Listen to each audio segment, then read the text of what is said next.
Welcome back to We Bought a Mic, a podcast about the best albums of 2024. It's Listomania. It's part 2. It's our 5 through 1 top albums of the year. Welcome. My name's Ernest. I'm just Hunter. I'm Drew. I'm finishing up Pizza Slice. Mm-hmm. We record these at very I am ready for this half. I think it's going to be more fun. I would like to apologize about the first half. There were some dark moments. There were some trials and tribulations. It's a fresh slate now. Yeah. We're here to celebrate. People can change. People can change. I think Danny's ready to hold the baby. I think I'm ready to hold the baby now.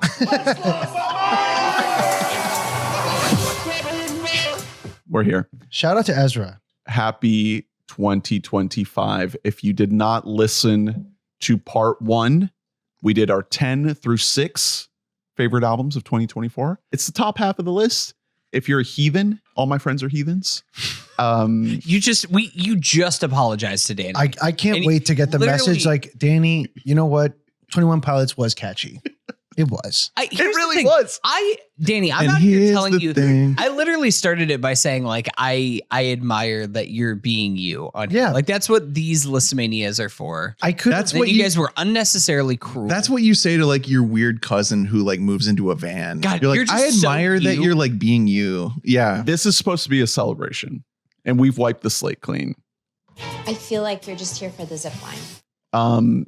Let's get into it. I don't know if that really applied to this situation. I don't know what situation you'd ever. I should have got that. That's better. Okay, I guess we're getting there. Ernie, when you put, I think you're just here for the zip line on the soundboard. What situations were you imagining would be good for that moment? It's when you're here for the zip line. Okay, you know? okay. All right, cool. TFW. It could relate to anything. Who can relate? Woo! All right. So if you're new here, we don't know each other's lists, and if there's overlap, we save the discussion for whoever has it the highest. Yeah. There was a little bit of overlap in the 6 through 10. So now we're getting the top half of the list. We're very excited. There's lots of anticipation.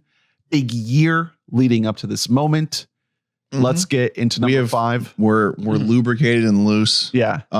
We've switched from high noon to Vizzy. Yeah. Hey, you know what they say? We have a tea time in the morning. High noon to Vizzy, you're going to get dizzy.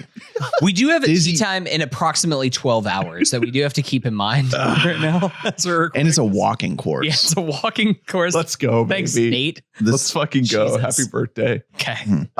We predetermined the order. Vizzy to high noon, you're going to dragoon. Oh, Jesus. You're going to get some poon. What? Either way. You're nutting, brother.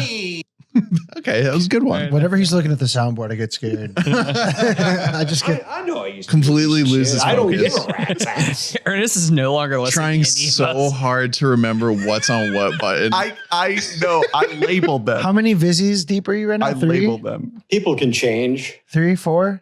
3. Okay. It's number 3. So we're okay. Cool. Okay. Okay. So me 5, right? Number 5, Danny. My number 5 is, and I believe you said the name incorrectly, but it's Ill Times by Gum and Ambrose. It's not Roman numeral 3. Yeah. You fucking idiot. Ernest, like 3 times. Ernest, can you not read Australian? I'm almost positive it's Ill Times. 3 times. Yeah. It just looks like Roman numeral 3. It's capital I, lowercase L, lowercase L. That's so classic English mistake. You know, it happens. Ill Times. I'm just here to say thank you, Australia. Rock and roll music is alive. Yeah. What a banger. So it's a collaboration album from he's the drummer from Pond, right? Jay Watson.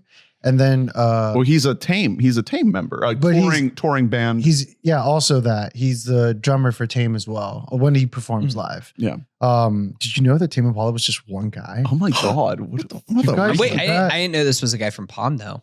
I do like some Pond. Pond is good. So he produces pretty much the entire album, and then Ambrose, Kenny Smith does a lot of the vocals from King Gizzard, from King Gizzard. He does vocals and I think a little bit of guitar as well. Probably some keys in there.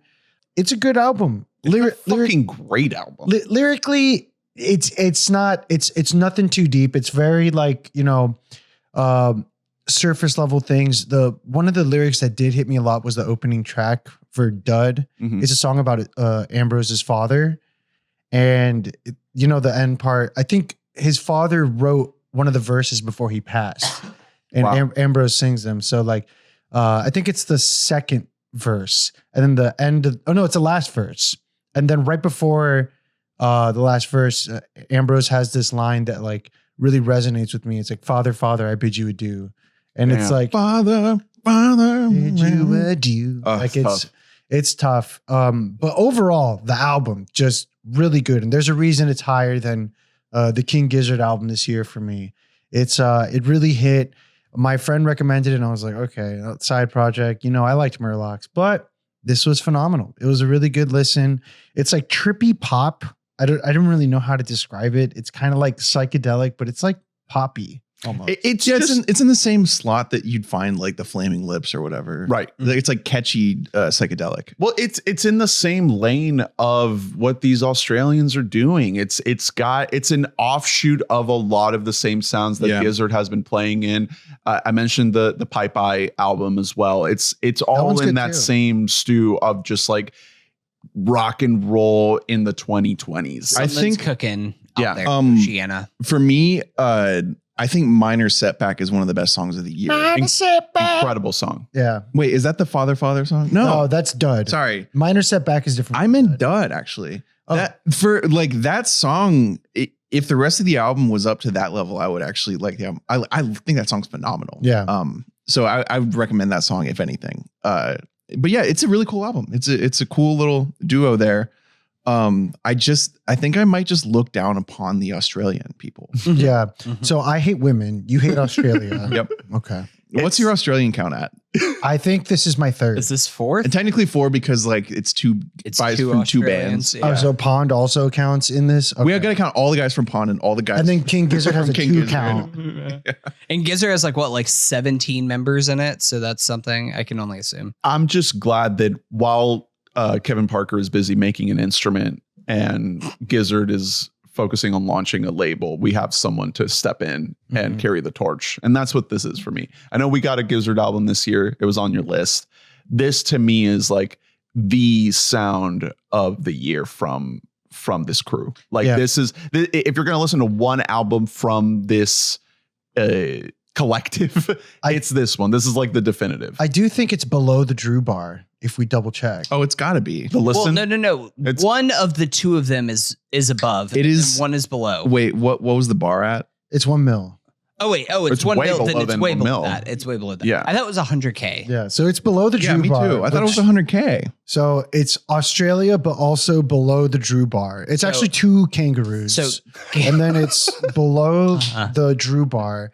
0 women though. So then we're Yeah. And it's also like that. That's also like triple the population of Australia in terms of monthly views. the rest of Yeah. them got eaten by sharks. That's right. Again, like I said in part 1, I wanted to prioritize music that felt good on the ear holes. That's what this album is. You listen to it, it sounds nice. It's not really that complicated. It's just a good vibe. It's a good time. Yeah. You're not going to regret diving into this thing. I think most of my albums this year are just feel good on the ear holes. Yep. It's nothing too deep. You Right. know, I think once you hit 30 though, you stop caring. Yeah. You know? It's just, there's a limited amount of time on the earth. You just listen to Logic in My Morning Jacket every day. Yep. And I promise you, once you hit 30, man, and God, I know I'm it's getting gonna- you an I know it's MMJ gonna vinyl. happen. A Here's the live thing. MMJ vinyl. In the last be a great kid. Listen, I can't say anything. The last 18 months, I've gotten like really, really into Death Cab for Cutie. So it's coming for us all. 30 comes for us all. It's just, we have to live to embrace it. the album is called Ill Times. So we confirmed Not 3 it's times. not 3 times. I'm just going off of your. Check Wikipedia. I typed in Ill Times on Spotify and the album immediately came up. So I'm going to guess that's Ill and not. There is no Wikipedia article for this. If you album. type I times, it also pops up. So that doesn't help us at all. Bro, Galaxy Brain shit. Bro. By Gum and Ambrose Kenny Smith. I'll also shout out, recommended this to my dad. Absolutely loved it. Wow. So I have an idea. easy recommend for the dads. I have an idea. I'm going to. Are you going to copy and paste it into Word? Exactly. And then there you go. And then Just make it format. caps. just because I'm Format well, the just because I'm on the internet, I'm going to do it in Canva really quick. There you go. I'll just paste whatever. into Oh my God. I can't believe we're going to decide this light on the pod. suspense. I know. You think this is slicked back? This is So that's pushback. 100% just ill. I don't even have to change it because the L's have the So it is. So, So there you go. All times Well, by Gum and Ambrose. blame Spotify's. so I guess the answer font. is the really obvious one. After all, I times. Once again, thank you, Australia, keeping rock and roll alive and well. It is Danny's number 5 and my number 8. So Hunter, you're number 5. So we've reached the point in the podcast where I literally depending on the day, everything moving this point forward has spent at least some point in time in my number 1 spot. Wow. This one spent the least amount of time just because of when it came out. And it feels bad saying it at this point in the podcast, but my number 5 is GNX by Kendrick Lamar. And I know that we're going to have to Jesus save on that. Fucking Christ, you're going to have to say. Yeah, I know. Listen, that's what literally my entire top 5 could be a number 1 on any given year. So, All right. So we are at my number 5, which is Imaginal Dis by Magdalena Bay. Save it. let's go. Love that. Drew, number 5.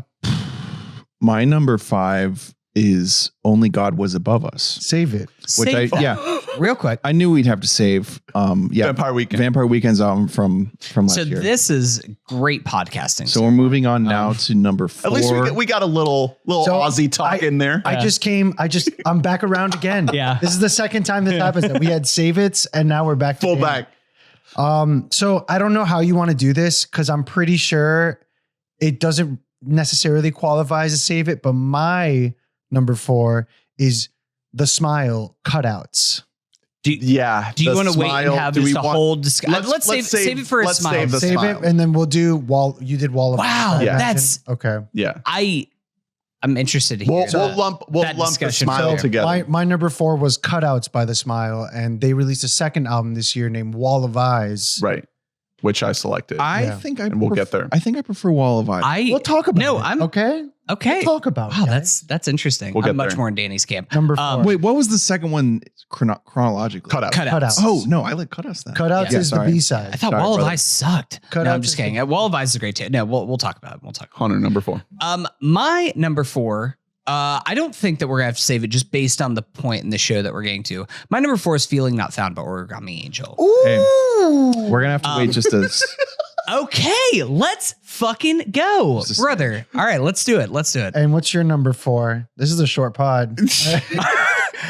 But we're gonna be talking about these like 4 albums forever. My Yeah. number 4 is Vampire Weekend. Save it. Okay. We're almost Drew, there. Drew, what have you got now? You're for your number 4. Here's an interesting one. I don't think we'll have to wait. My number 4 is Wishy, baby. Yes. You know what? Here's the Did thing, it. Oh my Drew. God. I really hate to give this to you because this would have made my top 10 if I didn't know this was a Drew. Okay, but we can talk discovered about this Wishy. late. Let's talk about it now because this is a fantastic No, album. hold on. I have a problem with this. Though.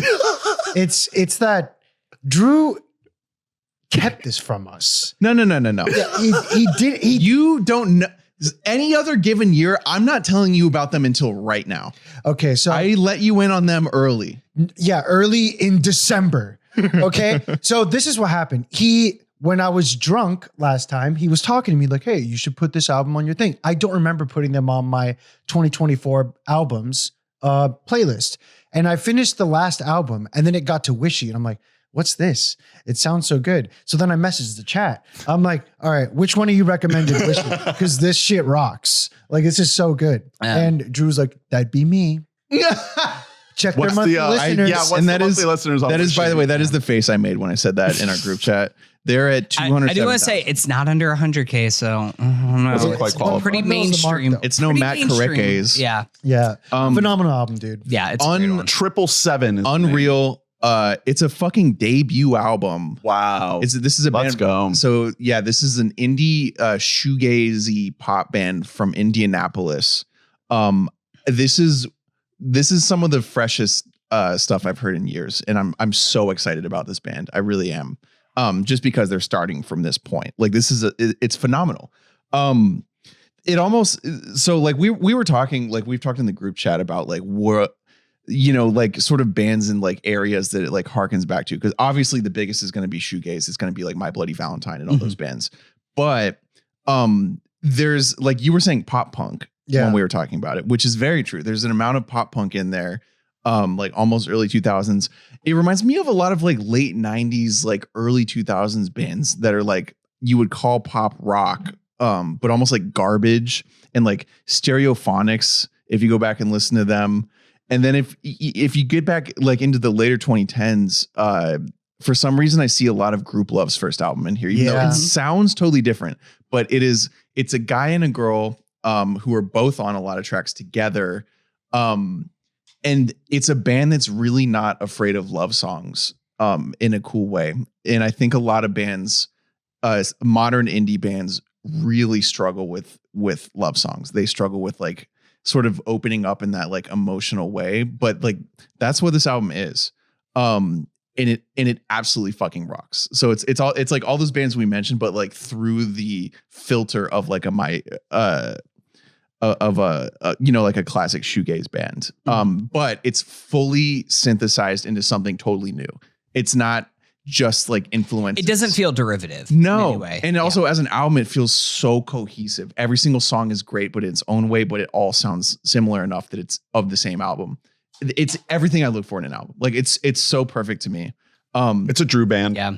I really hate to admit it. This has become my new golf album that I just play. I go to the range. It's 40 minutes long, and then it like wraps up. I'm like, all right, Got a go nice home. warm up going. Yeah. I'm like, it just fits right into that. But it's just kind of something that you just play, and it has what you're talking about, just that perfect cohesion to it. It's because it's got, it has like the production and the atmosphere of like really high level like shoegazy stuff, but they've got hooks. No, it's got bangers, man. Persuasion, catchy, Love man. on the Outside, like just like Sunday. Yeah. Like it has songs that are just like, oh no, this shit's like catchy. Yeah, and it's like, we listen to a lot of like indie or music like we're going to talk about The Smile, and they're not a band that you're like singing lyrics to. Yeah. You know what I mean? This is a band that has choruses that like hit, and you're able to remember and sing You them. can definitely show someone this band. Yeah, exactly. Very easily. Even though like we're talking about a band with really like low play counts, I think they should be a lot more popular. And I think they will get a lot. that's what I'm saying. popular. I think there's a chance that if you get in now, they could become something. Well, shout out to Congressman Maxwell Frost, who had them in his top That's true. 5. I was shocked Instagram. by that.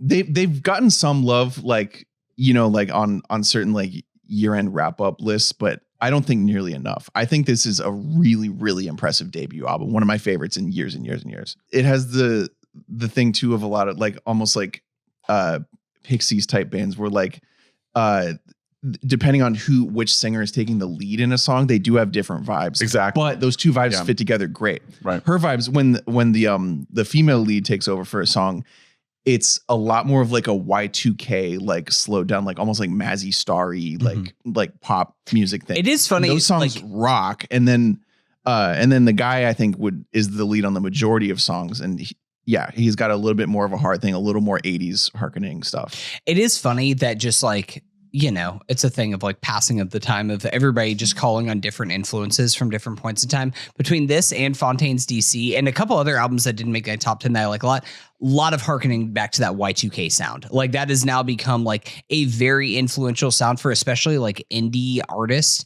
that are calling back to that era. It really is. If you go back and you listen to like the better, like Courtney Love gets too much shit in general, but like Garbage has some incredible songs.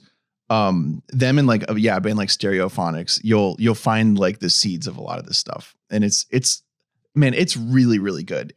I can't get sick of it. I listen to it recommend all of the fucking time. It's a great album. Wishy. If I got my hands on this in August when it came out, this would be top 5 for me. Yeah, by a landslide.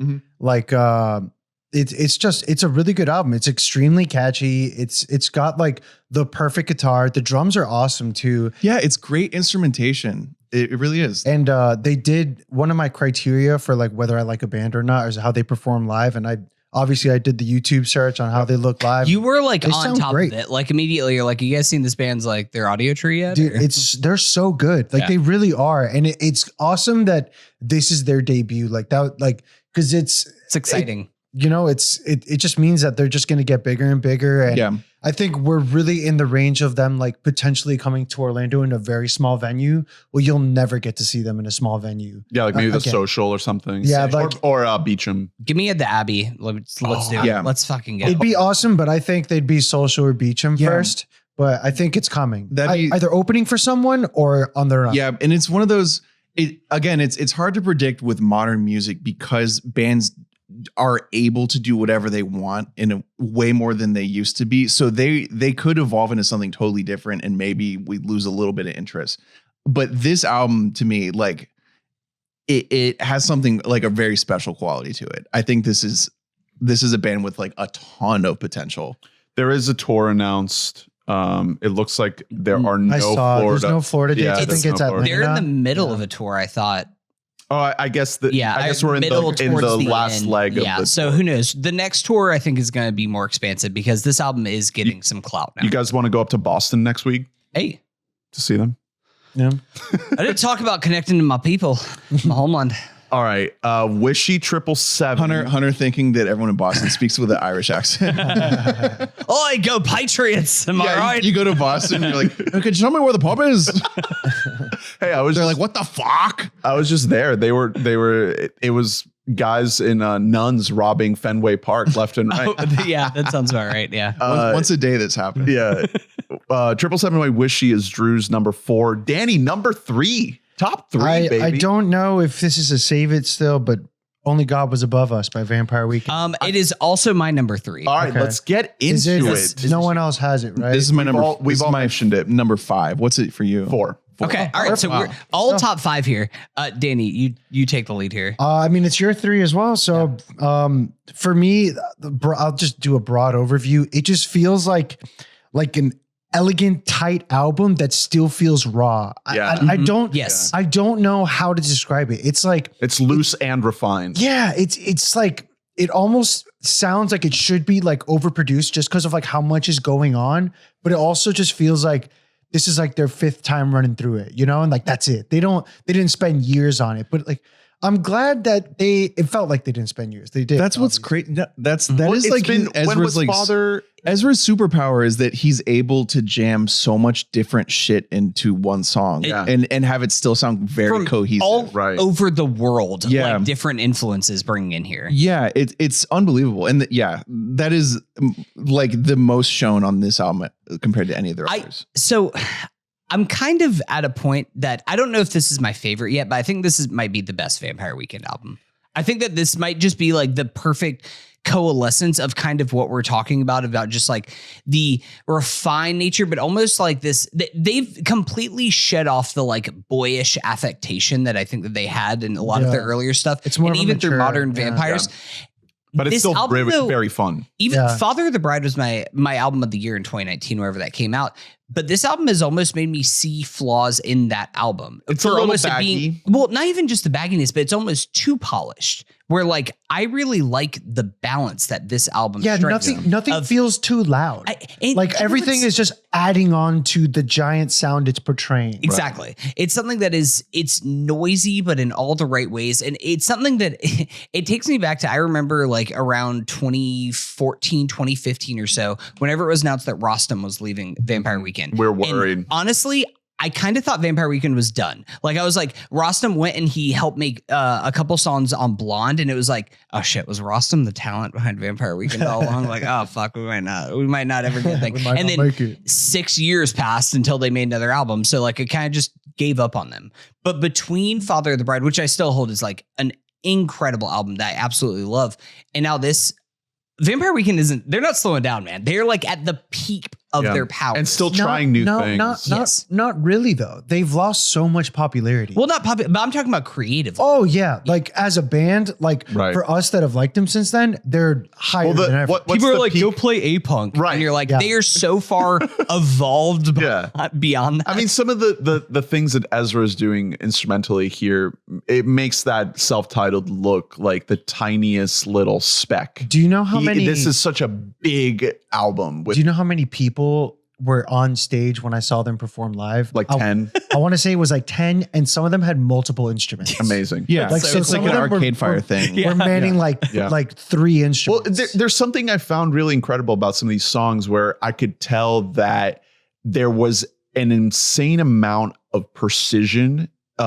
in the way these instruments are being played, but they keep the flubs in the recording. Like you can tell that there is an imperfection to the way a lot of these performances that also are. it also comes out a lot in the usage of like electronic instrumentation and stuff and like auto tune. Like he very intentionally is leaving all that stuff imperfect so it doesn't. There's a humanity. Well, yeah, it's exactly. almost like So it the doesn't drum- sound totally computerized. The drums sound like blown out. Like even something like classical, which really might be my favorite track. like it has a towel on top of the drum almost. Yeah. That's what it sounds like. Muted. Yeah. Yeah, it's all done with a lot of intent, but it's very analog. Right. And Father of the Bride, like that was baked into like the genre of the album. Like that, it was like a folksy album, which is like the most analog genre there is.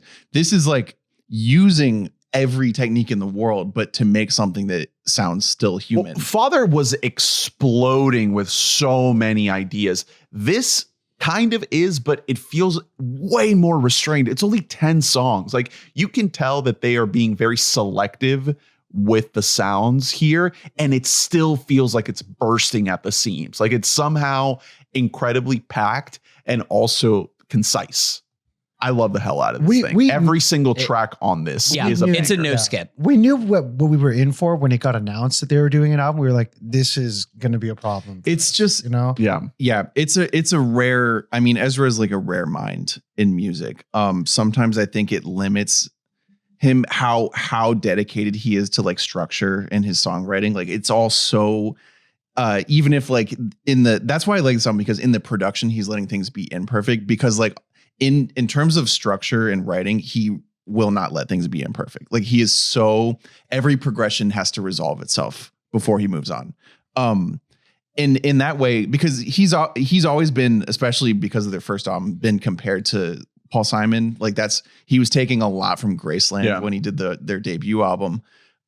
This album it sort of led me to realize, I may have said this in the group chat, but like in the same way, and this is going to sound pretentious and like very like surface level indie knowledge guy, but like in the same way that Kevin Parker is thought of as a John Lennon acolyte, particularly like 1966 John Lennon, when they were just doing psychedelic music, and particularly early. Yeah, exactly. But if his evolution is based from that, I really think that Ezra's evolution is, especially in albums like this one, is based straight from like Paul McCartney in late Beatles, like 1969 Beatles, where he loves hooks and structure. He really likes like connecting with people. But then later in his career, people thought that Paul McCartney would just remain like the biggest artist in the world making pop music. He didn't do that. Paul McCartney has a lot of really weird shit because he likes bringing in so much instrumentation and doing strange things on top of having hooks. The Surfer is the biggest example. Yeah, that song is just the new version of the old McCartney song. Someone's knocking at the door. Yeah.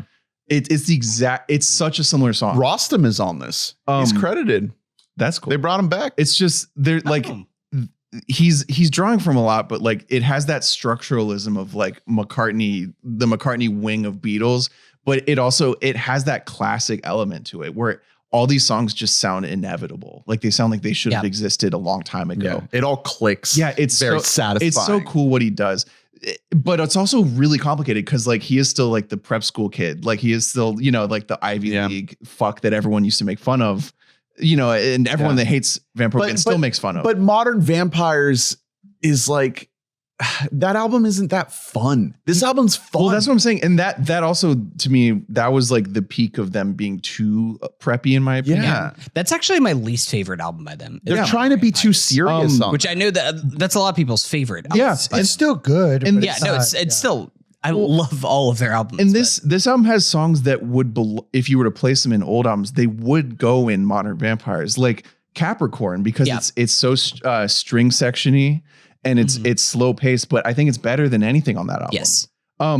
Capricorn's like a kind of there's these like real genuine touches of like sadness throughout this. They're just littered throughout this album that are kind of like touched in there. And a lot of times, again, it's like behind like nice violin or like harps and everything else, like string sections that are kind of lifting it up. But like Capricorn itself as a song is kind of like this, like really like brutal and lonely song about just like never being able to really feel like you belong or like find your people. That's kind of crushing. And there's a lot of little moments of that throughout Vampire Weekend's history, but littered all over this album, of this inability to find connection with others. Yeah.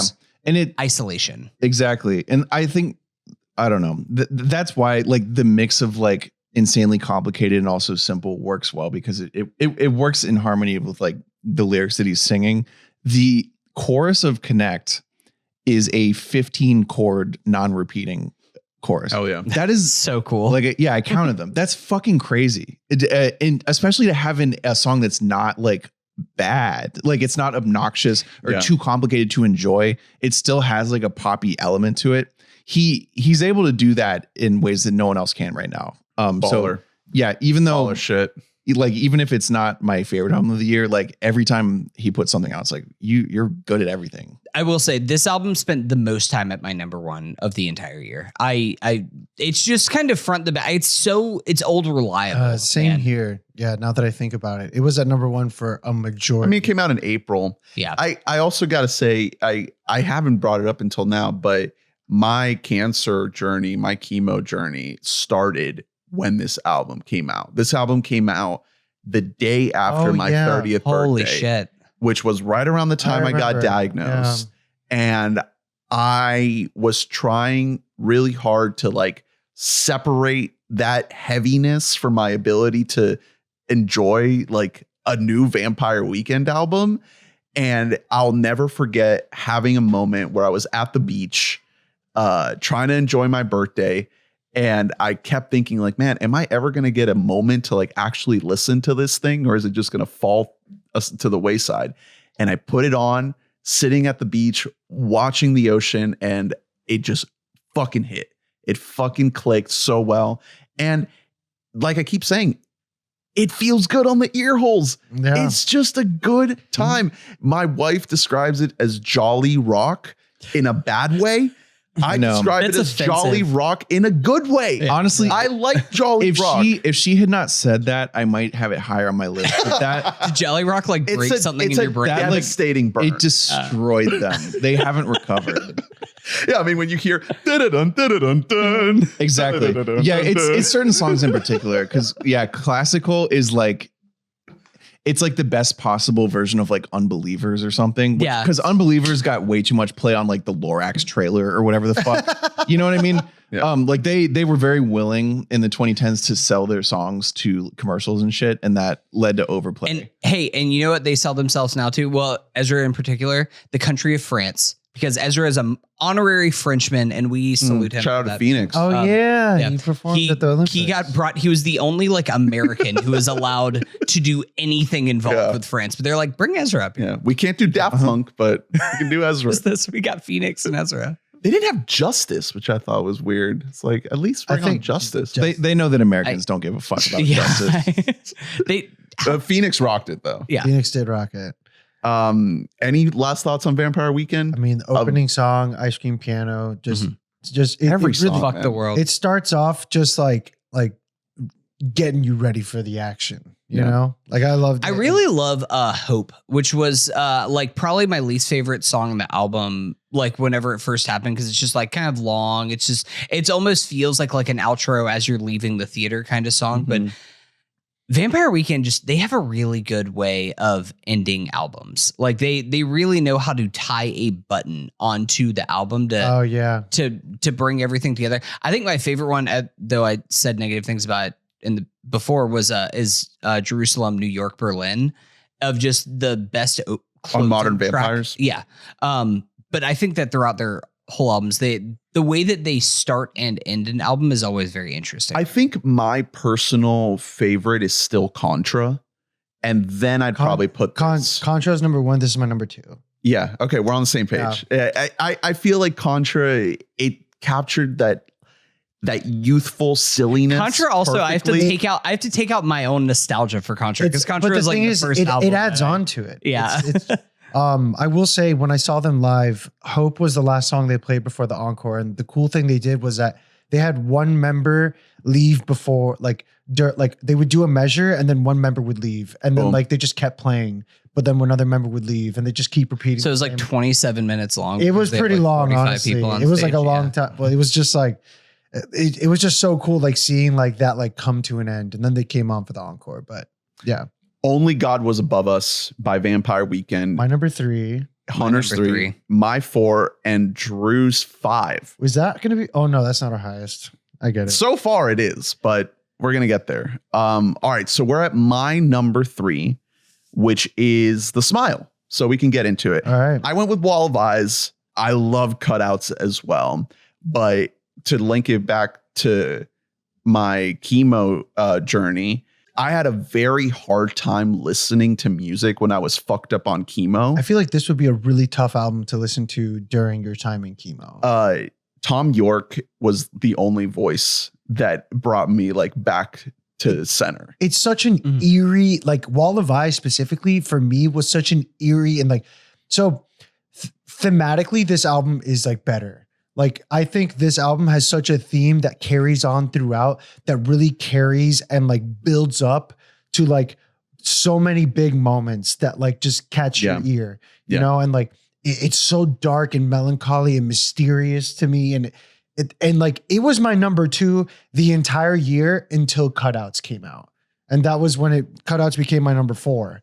We'll continue talking about Wall of Eyes, but like Wall of Eyes for me was just like, it's really good. It doesn't really have, like, I would say that the average is like around like really good, you know? And like for me, Cutouts had more highs and that's why I put Cutouts higher. Well, to link it back to a light for attracting attention, which was the first Smile album. We both had that one pretty high, number 2 or something. Yeah. And I remember describing that album as almost like a compilation of solo projects by Tom York and Johnny Greenwood and Tom Skinner. This one feels better than that, though. This feels like an actual Smile project. Like they are now a group making music in a very focused way. And Cutouts obviously is incredible because they're on a very, very good wavelength. But Wall of Eyes to me is an actual like cohesive project. Yes. And every single song on it is a song that grows and unfurls and evolves and blossoms bending so hectic. Beautifully. It'll start like you'll press play on the song and it'll start with like one tiny little idea, one piano note, one tone. And then by the time you're 2, 3, 4 minutes in, it is this cacophony explosion of music that is so beautiful, so incredible. It is a kaleidoscopic trip of an album. And it's not like that in the same way that like Pink Floyd is necessarily. It's not trying to be that, but the way they do it, you feel like you are going through a vortex, like you are being pushed through this tunnel of sound and ideas. And there's no one that can do it like these guys, like York and like Greenwood. And like I was saying, being fucked up on chemo, I found it very difficult to listen to any music. It's one of those things where you just like, you put on a TV show, you put on some bullshit that you can just like disassociate to. Sometimes I couldn't do anything, like no stimulus, like try to go to sleep. And the only thing in those darkest, horrible moments that I could use to find some type of gravitational center was obviously Radiohead, but they didn't put out an album this year. The Smile put out an album this year, and it was part of that rotation. And the music of Radiohead like became even more meaningful to me in so many ways this year. But this album specifically was the one that I could grab onto to bring me back as I was spinning out, as I was fucked up on all these horrible drugs that they give you, to kind of put me back in a space of like, all right, I'm here, I'm on Earth, I'm alive. It just means so much to me, and I'll always cherish it and I'll always remember it. Yeah. And Cutouts just feels like the after party after. It's Yes. like, let's rock out. What if like after Ernest saying that whole thing, we all are like, it's trash, you fucking idiot. Yeah, we like clown him like what you did for Logic. So Cutouts is essentially the songs that got cut out from Wall of Eyes. Which I will say, because it's funny, I know that this does feel like wholly, like the Smile is becoming its own thing, but between Wall of Eyes and Cutouts both coming out the same year, it does kind of feel like a litmus test of like, hey, which side of Radiohead do you like more? Yeah. Exactly. So like, I think, I fall more into the Cutout side of things. I think Cutouts is more like, In Rainbows. it's in Rainbows, Yeah. while Wall of Eyes is more like Kid A. Yeah, Kid A. Moonshaped more like Pool. Moonshaped Pool. More Yeah, like a lot of Moonshaped Pool in that. Yeah, but the thing is, it's like an album I really appreciated and I was like in love with. And then they released Cutouts and I was like, oh, now I remember. This is the Radiohead I actually do love. Yeah, You it's know? It's punchy. It's really punchy. The guitar is insane. Zero Sum had so much replay in my fucking Spotify. It's really So interesting. Slip. Like Slip is awesome. I had them in, let me see where I had them exactly. I have them at a number they're my top 15. They're part of the people that very easily cope in my top 10, but I was like, one of you guys will have at least one of these fucking albums in your top 10. But the thing is that I do think Wall of Eyes, I got a little bit lost, at least for me personally, because Cutouts is punchier. It is like catchier. So if I'm just like, I want to throw on the Smile, that's just the one that I'm just going to throw on. Yeah, it's got tempo. And it's Eyes and Mouth is another one. Yeah, it's just one of those things that, you release 2 albums in a year and then it just kind of, one of them is going to be B-sides. They did this with Kid A and Amnesiac. Yeah. They've done it before. Yeah, they have done it before. I do think that there's a chance that over time Wall of Eyes might have more legs to it than I'm giving it credit for. And like, you're kind of on the right side of this because it does feel like a cohesive idea. And they do that whole thing that Radiohead does better than pretty much any rock band in the last 25 years of just like, we're going to create a whole soundscape. Like, listen to this and just let it envelop you. Like, let it just take over and immerse yourself, bathe yourself in the waters immersion of this music. Right. It definitely has legs to it though. Wall of Eyes, it really does have its own thing. But like me, I didn't want to put 2 Smile albums.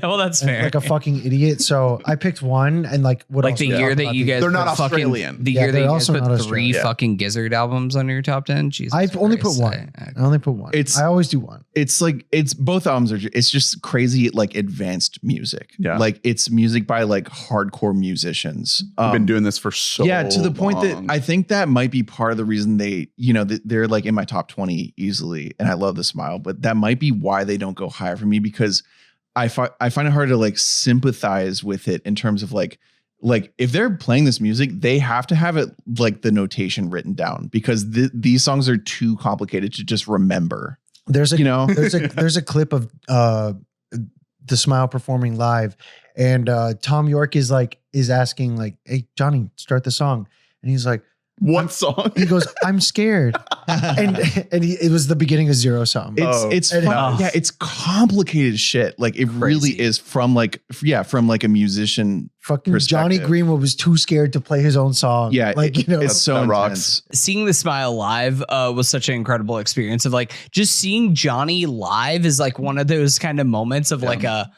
bro, you can fucking do that on a guitar. Like, what? They played a lot of these songs at that show. Yeah, played like 5 of Wall of Eyes. Half the album pretty much. Yeah. It's really cool. It's also I think it's important also to differentiate, because this happens sometimes with a band like Radiohead or albums like In Rainbows. There's a difference between really crazy, technically talented musicians making good music and making music for the sake of being complicated. I think a lot of bands that you would classify as maybe math, for example, tend to make music like with the intent of making something complicated, not with the intent of making it good. Right. Why you just like looked at me? You're just really I'm just staring at me. I'm not looking you in the eye. As you're talking about math rock. I'm just looking around. If some fucking people out here Okay, Music for the Sean's sake of cool, being dude. controversial. It's just the vibe I get from certain like No, I think that's honestly mathy fair. fuck. I do think that's a fair criticism of sometimes of like Yeah, it sounds like you're trying to do something hard, not something good. you The are smile literally trying sounds to like just add up Yeah. the beats so that they equal one measure. yeah. in your head. Whereas like the smile sounds like two people who just are geniuses making music. Yeah, like because they're bored by and, 4/4. and it happens to be just as complicated. Yes. So yeah, shout out to them. Cool guys.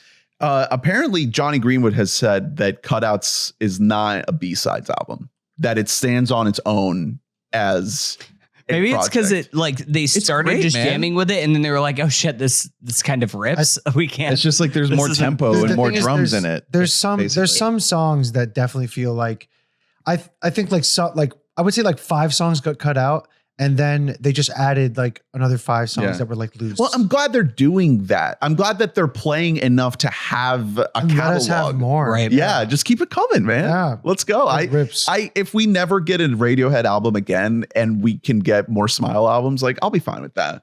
That's Do okay. we think is Johnny Greenwood doing the score for the PTA movie?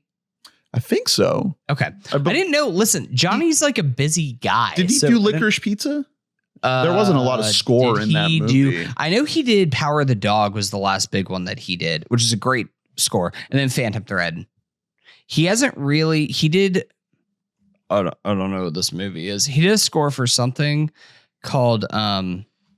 Spotify just went out on me. Okay. It was a movie Christ. that I've never heard of in my entire life. Ernie's got the. He's not he's- slated yep. for anything after Power of the Dog. So Well, I mean, so that is almost. I he's think just doing Smile. No, that's what I'm saying is I think that might be better for the band Smile moving forward. Yeah. 'Cause he's not like, sorry, Tom, I got to go like fucking sit with PTA for the next 3 weeks. All right. The Smile, my number 3 and Danny's number 4. Yep. Top All right. 20 for me and Hunter. Drew, what is your number 3? This is where I put Origami Angel. Feeling Let's Not go. Found. This is an album that I think is more flawed than most of the albums on my list. Like it has things I could point to that need improvement better, more than most of what I have on here. It just, the band means a lot to me. The music means a lot to me. And this is a really good album by them. That is, for me, it's my second favorite album of theirs. Somewhere Behind City. Blunt. Oh, So- Summer City. Yeah, Somewhere City to me is, I think, a perfect album because this isn't, a modern emo band that has, it's just 2 guys, one on guitar and vocals and one on drums. And the guitar, the instrumentation is so good that they're able to get like a really huge sound out of it. And obviously when they record, they have more tracks than just 2. It's just a cool setup for a band, really into poppy hooks, but also very complicated instrumentation Yeah. at the same time, which is a cool combo for an emo band. And they don't get lost. A lot of modern emo bands, I think, just have too many members just sitting around kind of playing the same shit on like 3 different guitars. Not needed. So they do a lot really uniquely and really right. And this is I think a great entry into their catalog. Like it works really well for me. So Somewhere City was probably like 2019 or something. Very it's lo-fi, like not on purpose. Like it's just they were like poor kids like in a studio. And that is kind of why I like it more, because it sounds a little bit dirtier, like the way it should. Like they should sound like a DIY band because it's just 2 dudes. Brett told me you would say that you think it's better because it sounds worse. Like Yes, because it makes sense for what they are. I know. They It should was sound like funny. He's Hey, like, shout out to Brett. Dude, I think this is number 1. yeah, sure. probably. Yeah. So Brett, like proud of you for making fun of me. I have it higher than any of these fucking fucking but losers. one fucking slot, and I still have this over other albums. It does. feel like it almost feels stupid to be like, yeah, I have Origami Angel over Kendrick Lamar, but like it's like just a thing. Like when I think about Origami Angel and like the trajectory that they're on is like being like my favorite band ever is like the path that they are on right now, and so it's almost a thing that I feel like I do the same thing for bands sometimes that I do with my own personal life, which is I think that you're getting too close to me. Now I have to put up walls. And I did a little bit of that with this album in particular, that I listened to it. And I do think still my least favorite song on the album is the title track, or is the first song, Lost Signal. And like, there's something it's like about an that intro. I know it is like an intro, but I think that there's something about that was like kind of pulled back a little bit. Fruit Wine came out like a year ago or so. So it's like that one was like a little bit older. And like, it's one of those things that I don't think that I fully gave myself over to it because I was hesitant. I was scared. I was scared to open myself up. I didn't want to be hurt. Okay. Here's the thing. That's what happened to me with Gami Gang.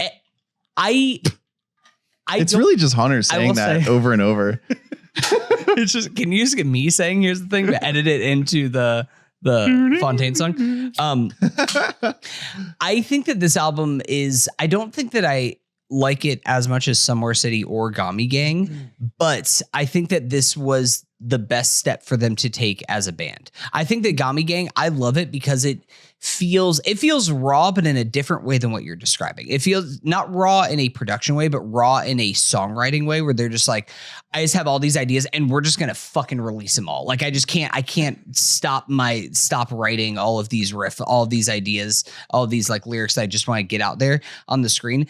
But that's not a sustainable model that you can have for making albums moving forward as a band. And I think that where Feeling Not Found really excels is that they're showing that not only are they still keeping their true punk pop sensibility, because there's pop like with a capital P in their songwriting. Yeah, there's catchy as hell. There's a lot. That's what I would say to people. Like, we're not emo like spans a lot of different sounds, and this is really accessible in a lot of ways, like very, very catchy hooks. I think what an easy recommend. What it was for this album is that there's so many songs that sound so similar to other bands from like 15, 20 years ago.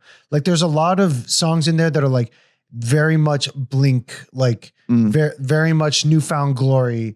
I'm trying to think of like other ones, and like then there's like a little bit of like math rocky almost into it. Yeah, and it gets heavy. I think that the thing is that's really smart about them, and it's not new. Like, they really had a lot of this on Gami Gang, but they continue it forward, which is like bring the pop sensibility. But if you like listen to what they're playing, it's so insanely like proggy and weird, like Underneath My Skin, which like, I think is like my favorite track on the album. It sounds so simple, but it's actually so like, yeah, if you listen to it and then you're like, wait, there's only 2 fucking guys in this band. Wait, what's happening right now? It's the degree of difficulty is insane. Exactly. Yeah. So Blink makes sense as a comparison, but mostly like just the Travis parts where like he's playing like a really catchy beat always, but then when you try to replicate it, you're like, oh, Jesus Christ.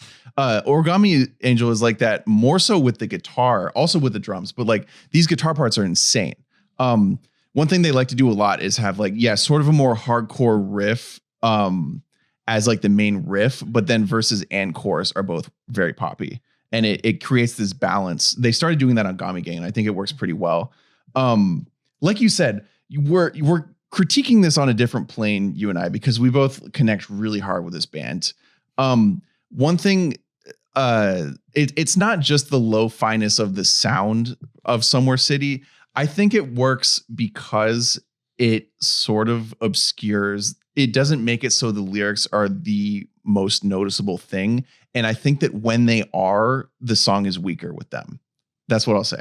Chris says in My Boy Ryland. I'm listening for the music when I'm listening to Origami Angel. I think one thing that's missing from his lyricism, which isn't bad at all, he's missing a layer of abstraction. He's not good at that. He just it's very matter of fact. But here's the thing: he just likes to sing about like he likes to date girls and he likes to go get fast food and open Pokemon cards. You listen to that has like it's like a fucking Radiohead level meaning. That's the thing. I'm not talking about getting to that layer of like spaced out, but I would say a band like Hot Mulligan has a way better lyricism.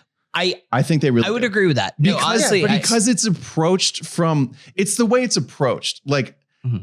It's from either like a just like trying to write a song versus like having sort of a poetic like perspective on. Yeah, but I don't think this is for 30-year-olds. I also who was at the show? I would stop. It was some youngers, some youths were in the crowd. I would say more so, Danny, more than emo, because I think that emo is able to hit that pop punk. doesn't necessarily hit that. Pop punk is really the thing where it's just like, usually it's just like, it's about girls and it's about like, No, you're right. going out and doing the fun things. It's about like keeping these vibes going. Again, or like, I'm sad because you're totally right. I'm judging this on a different ground than most. Again, I had this higher than anyone else, but the other issue I keep waving that around. Huh? Gotta really keep. I just have to, because I've done this before. I've done this before on the pod, and everyone's like, "Oh, Drew must have hated that album," and I didn't. No, like I love it, and that's why I'm harder. Yeah. This is how I'll be with my children. My favorite kid. Scars everywhere. But number one. But guess what? He will throw left-handed, and maybe he shouldn't, and he'll make the NFL, but maybe he shouldn't. My little Tua. I love this album. It was at my number 10 for a while, but between this, Wishy, and Jack White, it was just Battle of the Blues for that number 10. Honestly, this is a blue album. So it is a blue album. It's such a cool album. Really cool album cover too. It's sick. I love this album, and like it's seriously, it's awesome. I love this more than the other two albums. Wow. Well, okay. I like how just, this is going to sound like not a compliment, but I like how kind of dumbed down it is. It's way more accessible than a lot of music in this genre tends to be. I don't know about Origami Angel as a whole because they tend to be pretty accessible. But when you try to jump into sort of the emo punk genre, a lot of times like it takes a while to get into it if you're not already swimming in it. Yeah. This album feels like you can really just pop this into a playlist and vibe. He has a gift for hooks on top of being so technically complicated. Yeah. I think about something like HM07 Waterfall, which is just like that is like almost a like guitar class warm up practice of like the main riff that's happening in there, and then it leads to this proggy post chorus part. But at the end of the day, it comes back to the lyrics. It comes back to the actual lyricism and the way that it's sung for being catchy. But you don't really need to listen to everything technical that's happening in the background. You just want to be like, if only I could disconnect. Yeah, exactly. Like you can find the beat and the thing to sing along to within it. All the songs are short. Okay. They don't overstay. I'm just because I know Ryland from Origami Angel's listening, and he knows I love you. Ryland. Thank you for that personal video you sent to me on my Spotify Wraps. Oh my God. I also got it. Oh, I told him he could send it to you too. Oh, okay. You should come on the pod. Mine was Logic.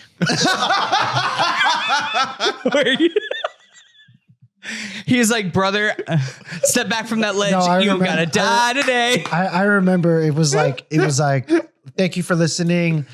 Biracial. And I'm not joking.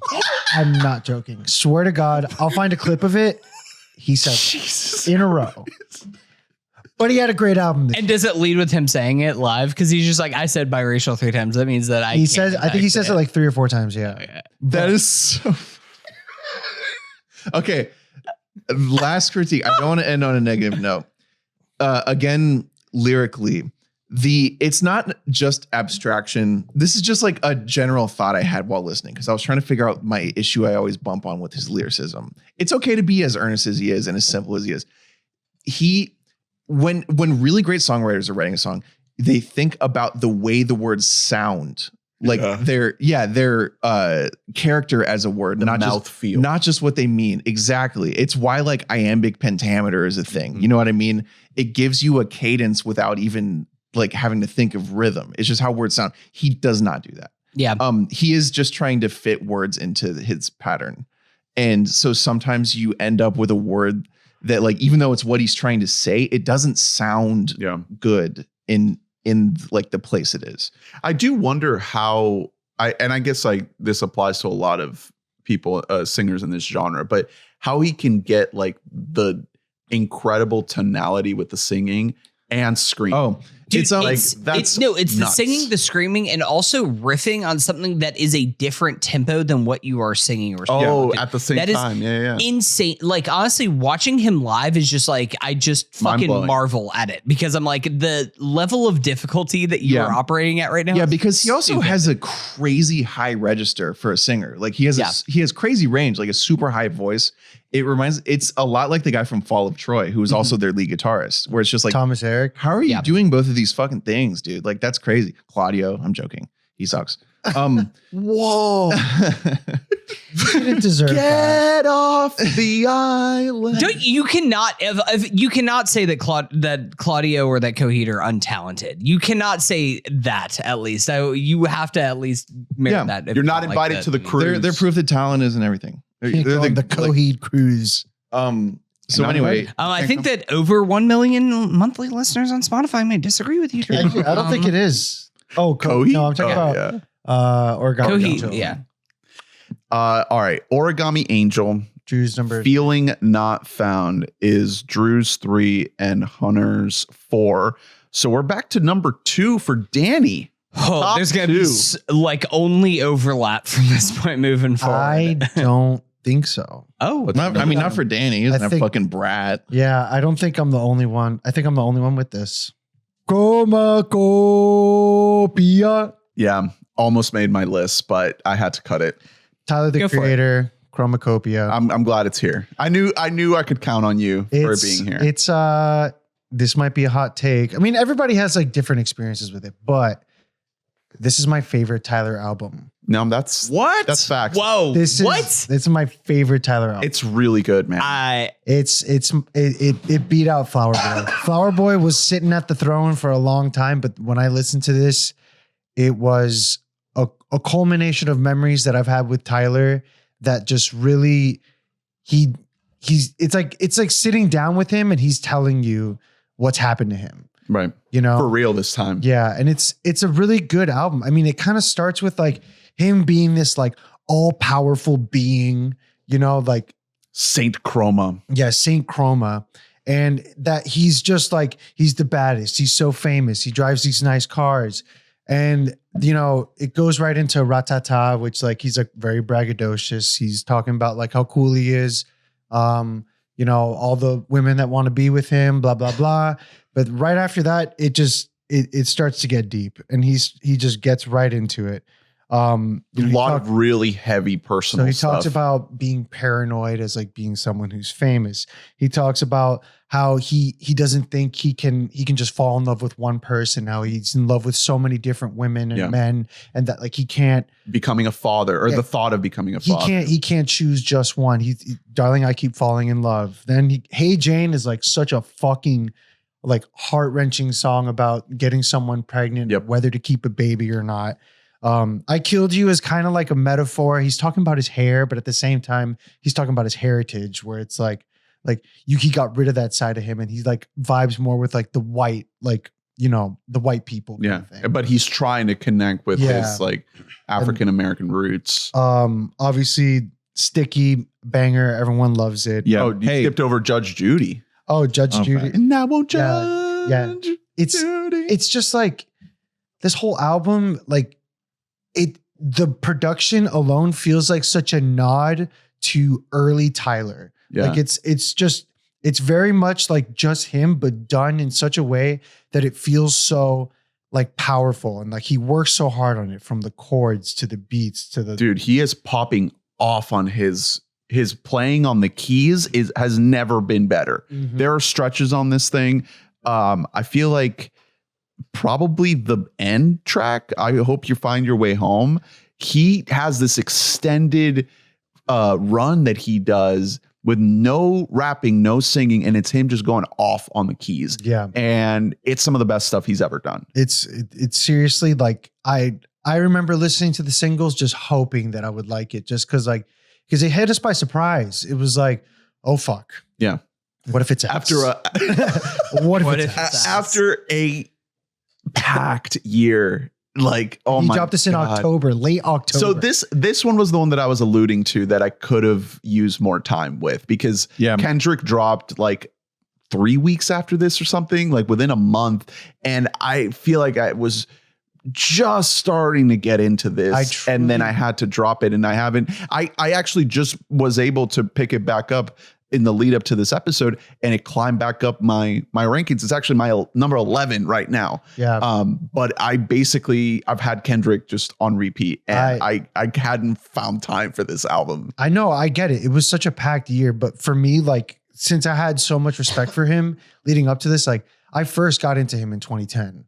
Like, so it was just like, you know, when it was his Mr. Morale, I really wanted to take a deeper dive into it. And it was like tough because it's like he became so famous and I felt like I was kind of like losing touch with like the Tyler I fell in love with, you know? Like, but you loved Igor and Call Me I If You Get did. Lost. I did, but it felt much more personal when, you know, no one else is listening to it. And like now it's on the radio and it's kind of like it's dancey shit. Yeah. You know, it's catchy. You know, it's not so much like It got too mainstream for you. I wouldn't say that mainstream became a problem. It was just so much that like he was going more for a sound than he was like a story. And here he was really going for a story to really paint a picture. His story. Yeah. It's not a character. Yeah. And like, I don't know if you watch clips of like the release party where he starts talking about how like this album is literally just like things that have happened to him. Yeah. And these are like things that are important to him and they're reason like things that made him the way he is today. And another thing is that like this is another one of those albums that like I grew up with him. He's 3 months younger than me. Yeah. So it's like I grew up with Tyler. He was a fucking hooligan at Bastard rapping about things he shouldn't be talking about. Like and you know, killing Taylor Swift, blah, blah, blah, stabbing Bruno Mars. But then like he's grown up as an artist that he got to this point where he's talking about, you know, the song that really got me was Like Him. Dude. When he started, unbelievable. he talks about like, does he look like his father who he has zero relationship with? And it's like, it's so tough. Like, well, then the reveal at the end that his mom chose to stop him from having a relationship with his father, and his father's not a bad person, and that she feels incredibly guilty for preventing him for years. Yeah, it's like a phone call or something. Yeah, I mean the mom is a character throughout the whole album. Yeah, but it feels like it's a phone call, you know, kind of thing. Mm-hmm. But then like after that, the song before that I wanted to shout out, Thought I Was Dead. Fucking with Schoolboy Q. Rap song of the year. Yeah. Like just insane feature by Schoolboy Q. That my favorite line is that, no, my favorite line is it's people start getting rich and it's Schoolboy Q. He goes, people get rich and they act weird. Like, why are you walking around the party with your butt pierced? Like, I love that line so much. It's so fucking good. But yeah, then like at the end, it's kind of like Balloon with Doechii, which feels like that's like the closing credits, basically. Well, it ends up with I Hope You Find Your Way Home, where it's kind of like that feels like the big bang at the end, but then it's just like the wave goodbye. I hope you find. It's like, you know, so the whole theme of Saint Chroma is like finding your light, like finding what inspires you, finding what like being okay with what's happened and like finding what like pushes you forward. You know, for Tyler, it's like music, you know, and it's just like, for me, this album was just like, it connected all the dots of Tyler. It connected the successful Tyler to the Tyler that was fucking grinding and like the Tyler I fell in love with to the one that I was happy for. Right. And the nasty, ugly side and the beautiful, like effervescent, lovable side. It's all coalescing into this album. I wanted to shout out the album cover, which is him wearing a mask of his own face. Yeah. Very Vanilla Sky coded. That Tom is very Cruise vanilla. You're so right. wearing a mask of his own face. So Tyler obviously grabbing from the best of the He listened to the catalog. pod. This is a lot of Cameron Crowe on this album. Yeah. But it's great. It rocks. I think definitely just could have used more time with it. Probably B, the vulnerability is the thing that I took away the most listening to it. That's the thing I was the most impressed with. Is he's really laying taking it on the mask off on every song, and that's cool as fuck. The beats I wasn't connecting to as much as I wanted to. Like you said, there's a lot of like harkening back. He almost is starting to remind me of Wes Anderson, where like he is so insanely consistent with what he does. Yeah. And like sometimes I find myself wishing that he would abandon certain sound choices that he always makes. Like he loves these little jazz chords on a keyboard. It's always going down. It's always, exactly. Like always descending. Yeah, there's certain like techniques that he's just always going to use, and it's always good. Yeah. But his technique is improving. Like I know. To to it's a lot like keys. it's just like Wes. Like it's like Asteroid City is the most well-crafted Wes Anderson movie. But if you're tired of the Wes Anderson shtick, it's just you're not going to resonate. And it's not even being tired of it. It's just like I like taking it for granted almost because he's just always so good.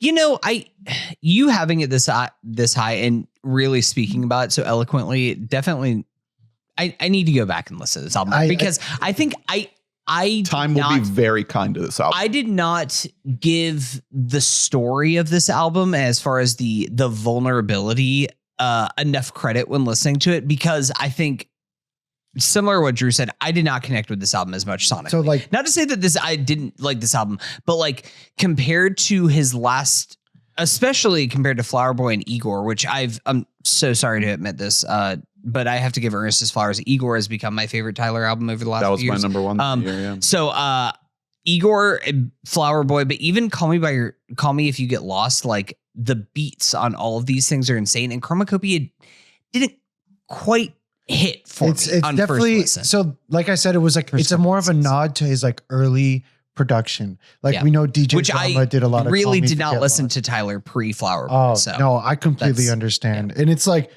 the way the album is structured is that it's sandwiched by two braggadocious moments that he's like meaning to sandwich the vulnerable moments with like, I'm the baddest in the motherfucking world, kind of thing. Like, so like for me, it was just like, I had the same vibe where it's like, it's his Mr. Morale, like cool. Like I wanted a dark personal journey. Yeah. I wanted something that would like hype me up kind of thing. But then I'm like, damn, this is connecting all the dots for Tyler for me. And it's still very listenable. It's not like it's a drag. It's a very it's very listen. I mean, Doechii was an excellent feature and like Killed You's catchy, Darling I, another catchy little R&B tune. Like it's good. It holds up and it's my favorite Tyler album. Hell yeah.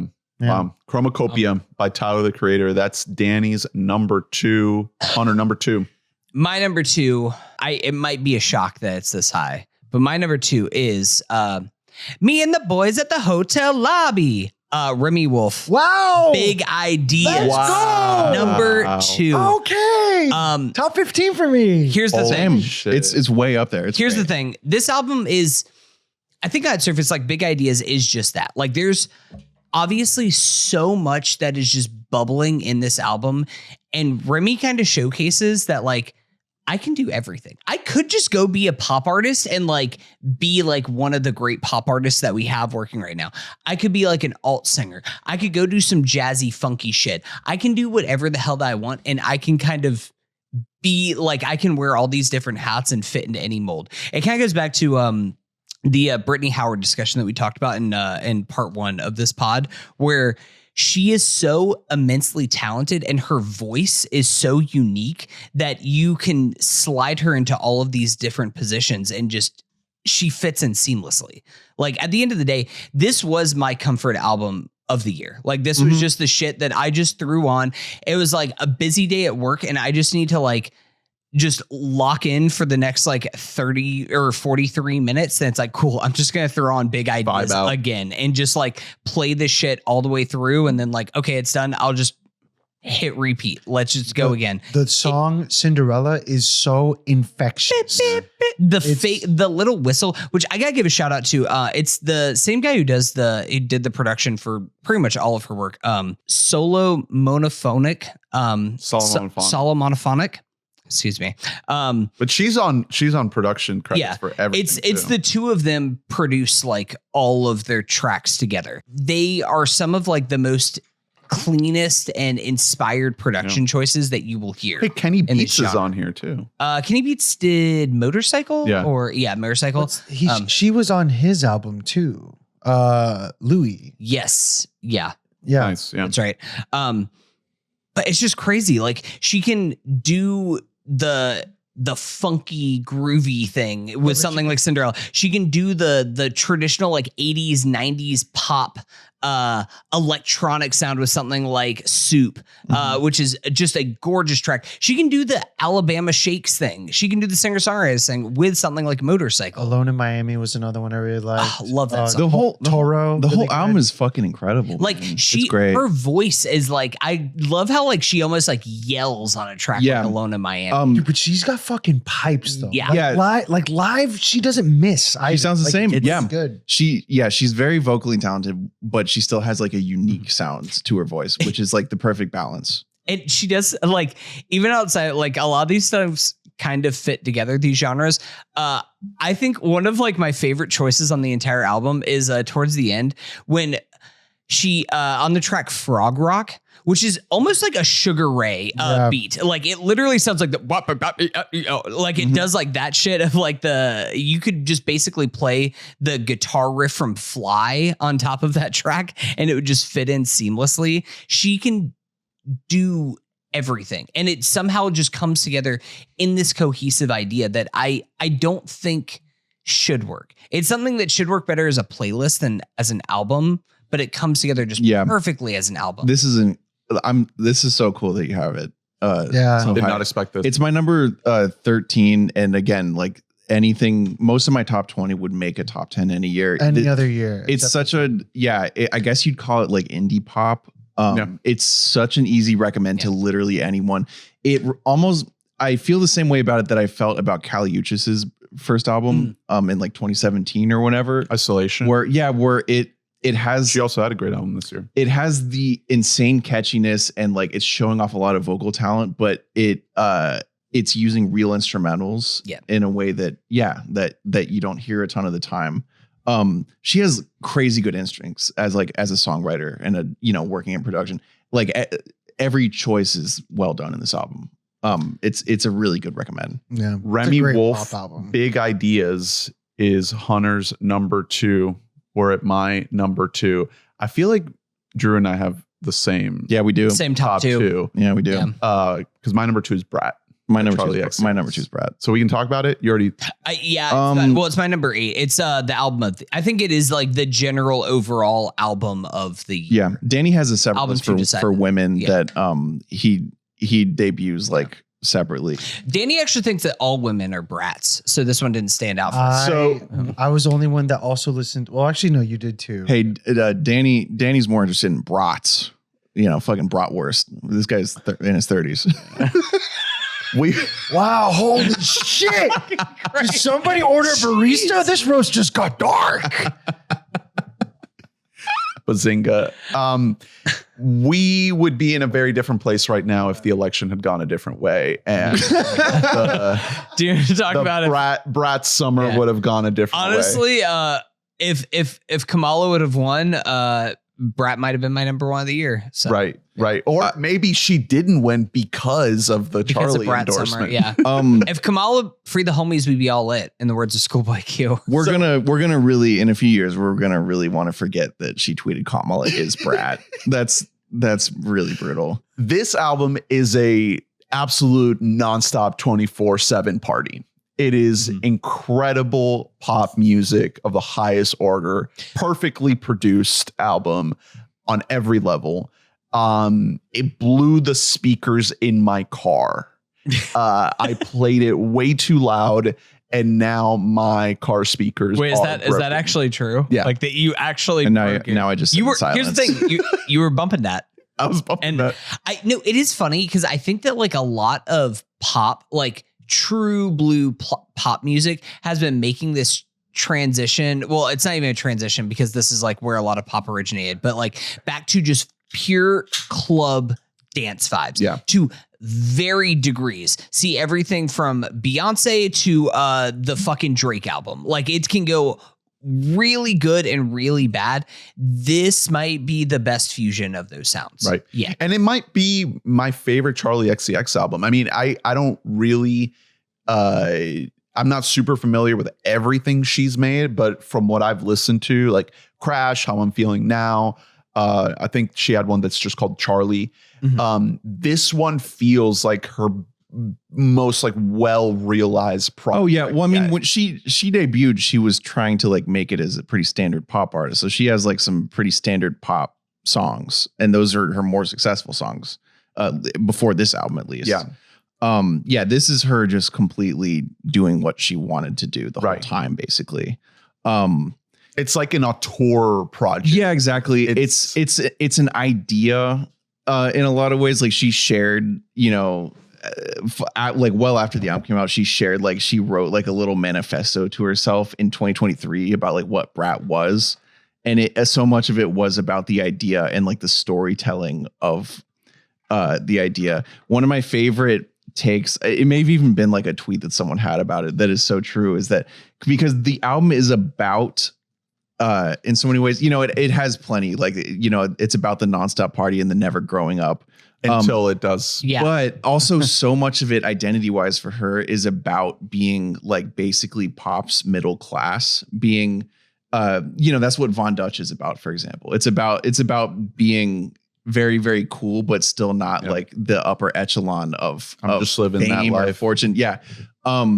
And this album is so interesting because it's does such a good job of communicating that idea that it lifted her out of pop's middle class. Yeah. Like that's so. I mean, there were so many moments. I mean, we mentioned the election, but there were so many moments around the album. Like there was the remixes with Billie Eilish and Lorde. That's what I was gonna say. Is it did lift her up out of the middle class, but if you look on Spotify right now, her top play is still guest featuring Billie Eilish. Like it still didn't fully get her up to the upper echelon. And part of that speaks toward like the uncompromising sound of the album. Like it is like, it sounds incredible. It's man. entirely like, and she's been leaning more toward this like sort of like industrial, like hard electro sound for years now. Like her, my favorite album of hers before this was 2020, How I'm Feeling Right Now. Mm-hmm. Is that what it's called? How I'm feeling now. Yeah, close to Jack White.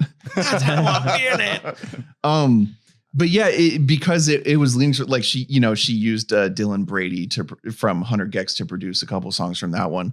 Like that's what she's interested in sound wise, and that's not necessarily the most marketable thing unless you do it so well. Right. And this uses like hard, all synth electric dance music, but it finds catchiness and probably like 5 or 6 of the songs to have like crazy broad pop appeal. And then the rest of the album is just like a crazy good dance house album. It has slow moments. It does vulnerable moments. It does slow down. Yeah, it definitely does. And those are great songs also. I might say something stupid. Yeah, they're good songs.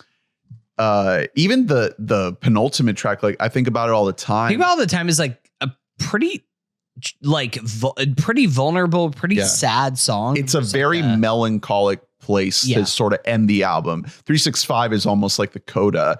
And if you think about it all the time as the finale, it is like the moment after the party. Yeah, it's over. Waking up the next day. Yeah, you're looking at all the glitter and the confetti on the ground and you're wondering like, what am I actually doing with my life? Yeah, I'm, not putting myself in her shoes or anything, but I think there's a lot of like, I'm 30 and I still do a bunch of coke in this album. Like that's what she sounds like. Well, her birthday party was a big moment was part of the Brat moment. Like everyone was at that party. It's really rare that an album of this like quality musically and this like sort of cutting edge has a moment the way this album did. And it speaks toward the vision and like the brand of it, the idea of it really resonating with people. It feels like no one gave her notes. Yeah, like no record producer told her what to do. Like, well, I think that there are notes, but I think they were constructive in the thing of the album. Like unfortunately, wife of the podcast Gaia is not as high on Brat. Actually, she is not part of the Brat movement, specifically because like a lot of things. The TikTokification of this album, let's say. Oh, that's some of my favorite. Especially with something like Apple is like one track in particular that is like the little dance. Yeah, like what?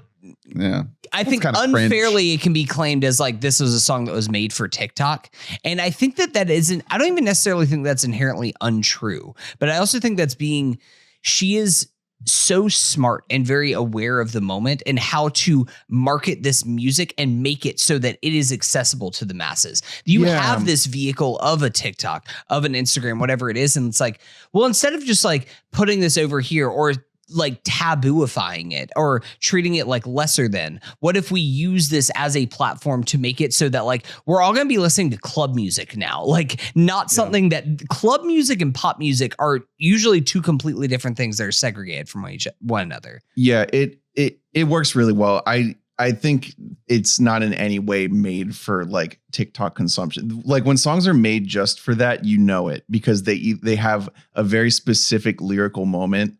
The lyrics of Apple don't really correspond to how it's used on TikTok. Someone just made up a dance that got used on TikTok. No, it's more about using the platform, I think is actually what. Yeah, exactly. About. Because like another thing that like songs that are made for TikTok do is they're like the lyrics are about like the steps. Like it's about like a dance or something. That song's not about a dance at all. There just is a dance. It straddles this line of being pop, but also cool. In a way that I haven't really seen ever before. It seems like, like Madonna was at this point before she like got huge. I think she was at this point at some moment of her career where she's like, Charli is like an honorary like gay icon, even though she's straight. And it's because of the circle that she's created. She hangs out with the cool. She's a tastemaker. So much of the production on this reminds me a lot of Sophie, rest in peace, who is like one of the icon. Yeah, like one of the most important like electronic and like dancey housey producers of the 21st century who died a few years ago, but they were very close. There's a lot of that on this album. Like it's really on the bleeding edge of a lot of like cool scenes and movements in dance music. Like she puts it all into one thing. And then makes it so like anyone can enjoy it. That's really high difficulty level stuff to take something that is niche and like give it to everybody. That's what's hard and cool about the album to me. This year I got really into putting on like DJ sets on YouTube, just having them on. And did you get that from Mo too? A little bit, but Lee has really been like the one leading the charge there. And the energy that vibe has when you live in a home where the TV is constantly playing like a DJ set, that's kind of the energy of this album. And that's kind of the space that this music inhabits. And shout out to people like, Zach Fox and so many other DJs out there. Like the Dare too is part of this. Playing this album so much on my Spotify has given me recommendations to so many incredible DJs. Like Nia Archives put out an incredible album that's just like crazy drum and bass. Gotta shout out Joey. Was it Joey Vance and Bray? Joey Valance. Yeah. That sound it gets recommended to you on Spotify because of the Brat moment. Like, it's all the same clubs. And like I went to a Brat night at Southern Nights, which is like a local gay bar with my girlfriend. I mean, at one point she did go to the bathroom and I did get hit on really hard by this gay guy. And I felt so bad. Bumping that. Really tall. It's flattering though. Yeah, really tall, like good looking dude. And I was like, listen, sorry, man, buddy. I know. And I just, at a certain point, I just like started like looking at my phone because I felt so, I was like, I don't want to continue. You didn't want to be like, we should talk. Anyway, girl, though, like seeing it like in that environment, like that's what it was made for. Yeah. It just so happens that it's so good that anyone can enjoy it. And that's I mean, the tour was huge. I'm so sad I didn't get to go. It looked fucking amazing. It's one of those things where it is, I mean, it goes back again to like the ideas that it is something that has so many more layers to it, but even like the whole Lord moment with Girl So Confusing, which is like this, in hindsight, it's kind of funny that Charlie's just like puts out a whole song just like thinking like, oh, I think that you probably hate me, like kind of a shit talking. And then Lord comes back and it's just like, dog, I had an eating disorder and I was really depressed. And that's why I pulled myself away. Here's the remix. Here's the remix. We'll work it out in the remix. Like having all of these little moments throughout the year has just been like, one of the coolest things that I can remember in music. And meanwhile, like also there's still tracks in there. Like Von Dutch still is not as big as it should be. Like Von Dutch is my favorite track on the album. That song beats so goddamn hard, and I still feel like it is underappreciated in the wider Brat landscape. Yeah. So the fact that it is something that still has like there's still juice left on the Brat tree after all of this, I think is says a lot to it. It has it's almost like Yeezus-y, where like there's like such like hidden crazy depth in the production. It also I lost what I was gonna say. It was gonna be so good. I had a take that was I was gonna bring up the album cover, instantly iconic. The idea of like anti art, like intentionally ugly graphic design. Speaking of that's what I was gonna say is like this notion of like hyper pop, which is this like kind of qualifies as, but people who call it just that, I think not at all. Like she's not pitching up vocals ever on this album. That concept gets discounted a lot as like trash and like easy to make music. If you think that's true, then listen to a song called "I Love It" by Camila Cabello featuring Playboi Carti that came out this year.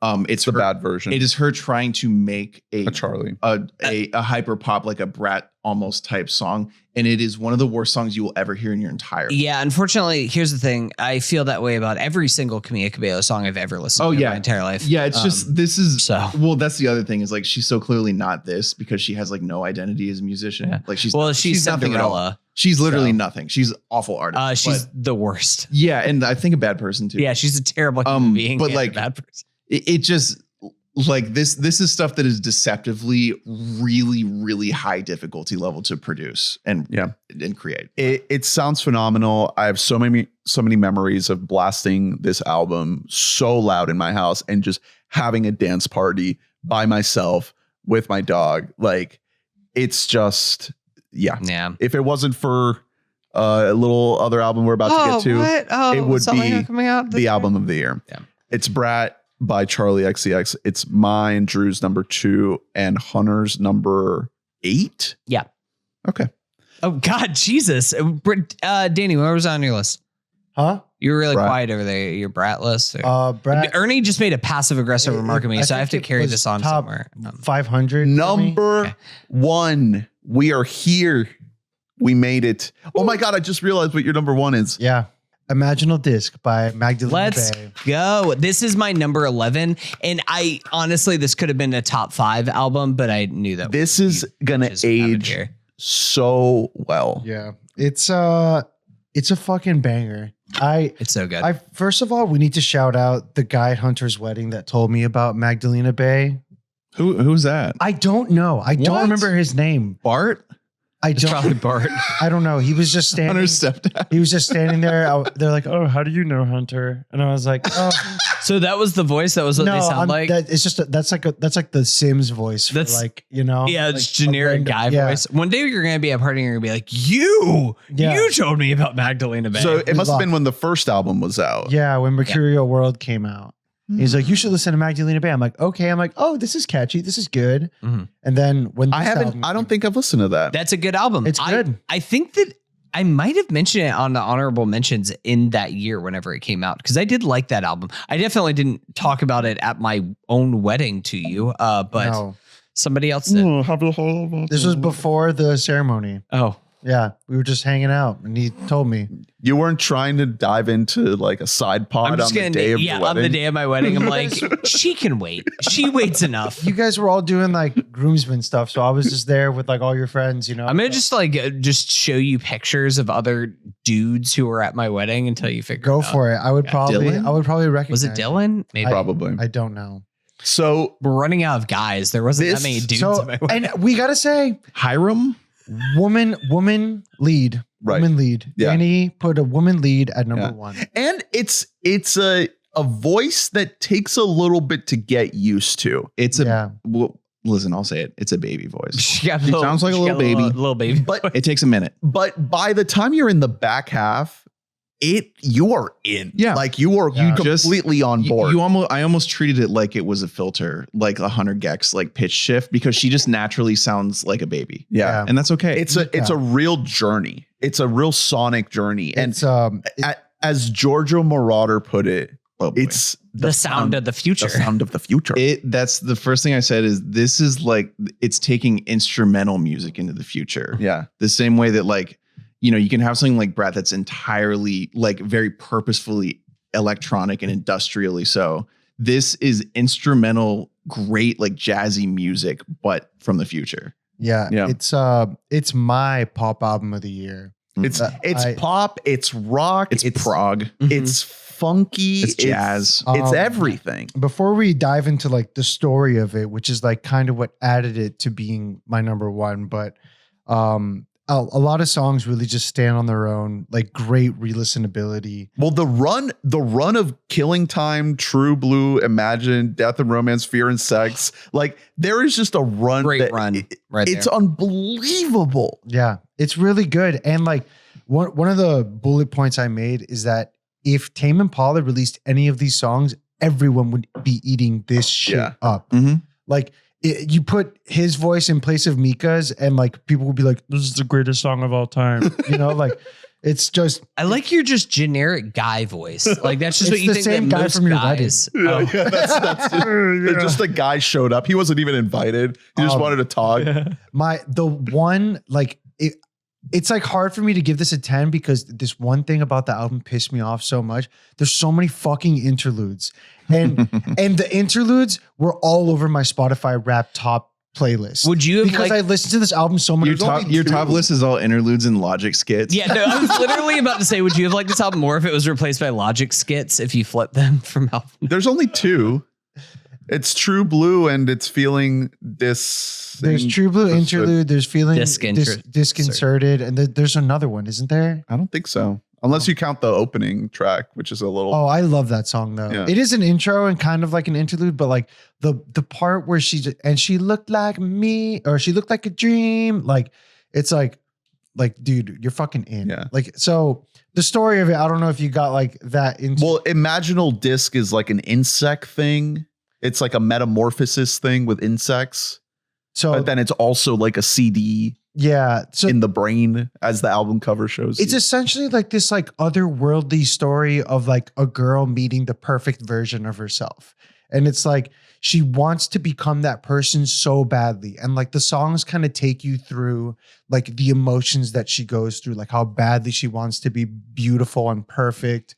And then like it's like the substance. When you get to Tunnel Vision, it's like the guilt she feels from choosing to change into the other person. And then it's like, I'm not perfect either way. Like, what the hell am I doing? And like Tunnel Vision, the end of it, how it just fucking like the percussions just starts getting louder and louder. And it's this whole like fucking storm of sound. Yeah, it is. There is so much production going on here. Like there's so many layers to the production that like, if the music wasn't so like structurally sound, like it would get totally lost because there's just so much going on. But the music is so well written, like it's so composed by like clear professionals that like with even despite all the atmosphere in the production and like the concept going on, like there's all this happening that could get a little too proggy for a lot of people, but it's all rooted in like really solid music. And I think that's what makes the album so great. Yeah. And like by the end of it, how they like tie it all together into this like realization that like, it's okay to not be perfect. Like you're beautiful. Like you come to terms with like the mistake you made kind of thing. And it's just like, like, I think it's like relatable to a lot of people, how it's just like, you want the next thing. You want this thing. And like, shout out to her for fucking popping off at, was it Jimmy Fallon or Jimmy Kimmel? Is one of them. One of the there's a live. Yeah, there's a live one and performance. Like they do the whole thing where like the big like red Christmas tree starfish looking thing like puts a disc in her head. Oh hell yeah! Like I need to check this out. Yeah, it's super cool. And like she like, I wish they would have come to Florida because I would have gone. No one ever comes to Florida. I know it's the album sort of loops back on itself really really well. I love it It's when like that you're putting happens. a tape or a disc in. Yeah, because the Tyler album does that fucking perfectly. Like the end of the final song perfectly loops to the beginning of the first song. This one's not as seamless, but you do get a nice little sort of loop, little tie in that the ballad of Matt and Mika. But yeah, man, like I said, like there are just runs of songs where they just flow perfectly into each other. It's so satisfying when that happens. When you have that seamless transition, they do it so well here. The bass lines are just crazy. In this album. It's all now. There's so much talent, and it's a duo, right? Yeah, from Matt and Mika. Yeah, and they're from like Miami. Hell yeah, Miami really Florida. interesting where they're not coming coming from. to Florida. I was mind boggled. Like you could tell me that this is like a group of like 7 professional musicians. Yeah. Well, they have a lot. There's like basically like an orchestra. Oh yeah, like they have people playing. But this being the brainchild of 2 people is really crazy. Like it's that's like Steely Dan type shit. One thing I wrote down is like this is like if Kiro Bonito made a prog rock album. And honestly, I know that like no, the voice and everything. No, that I and just like they have great taste in synths, and like every synth line on this album is just so juicy. Like they're all so well selected because like again we're using real instrumentation and like a lot of like really jazzy composition.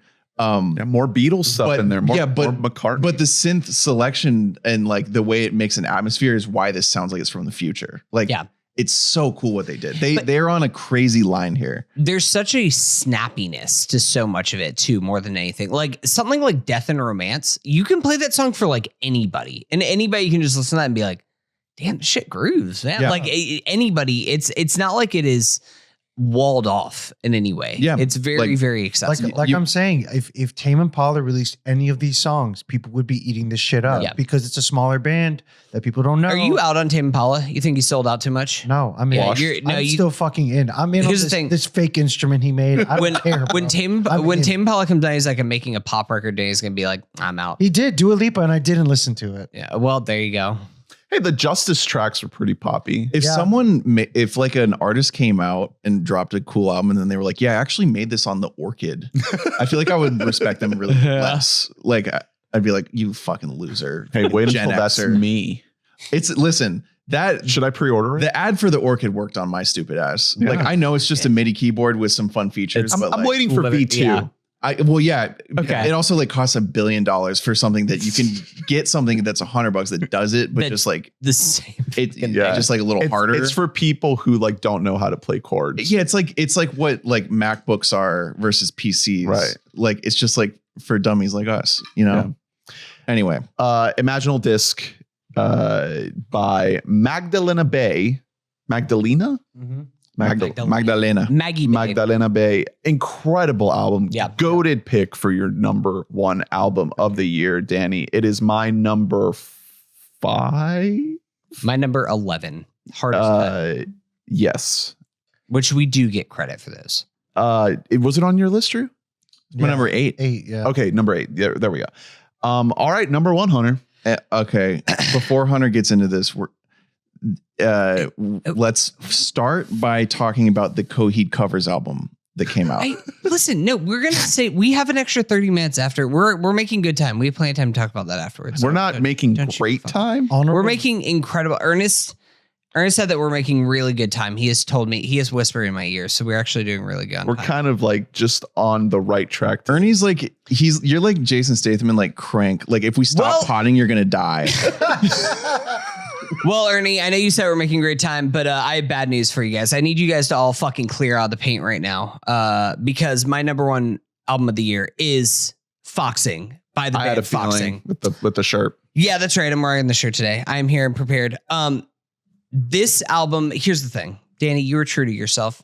I had to be true to myself too. Mm-hmm. And something happened this year, which is that Foxing, I think, might be in my top 5 bands of all time. I really think that they're there.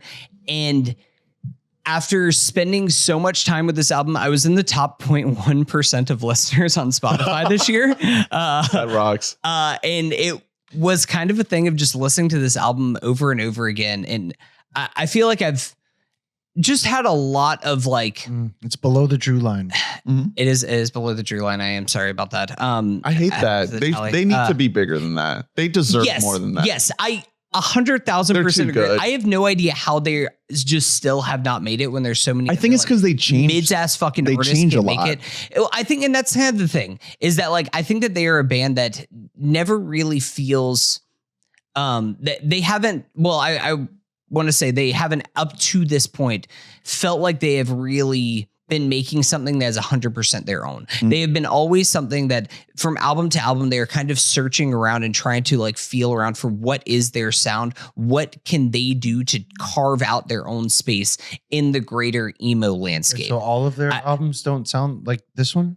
No, they actually, Not at the all. last one, Draw Down the Moon, is very poppy. It's very synth driven. I love that album. I really love that album a lot too. The one before that, Near My God. My God, is That's my much favorite. much darker. It's darker and less hardcore, I would say. That's the one with the horses. It reminds me Yeah. a little bit of Brand New sometimes in Yes. that album. And that's my favorite of theirs. I mean, I love that album too. I really love all three of these albums, but the thing is about this album and why I think it's becoming my favorite of all of their albums that they have released so far is because it feels like this is very clearly a tip off to the sound that they want to have going forward. Like, I think that they do want to have incorporate more shoegaziness. They want to create more sonic landscapes. They want to bring in more sound into the music that they are creating. It's not just simply just like some sad emo boy shit.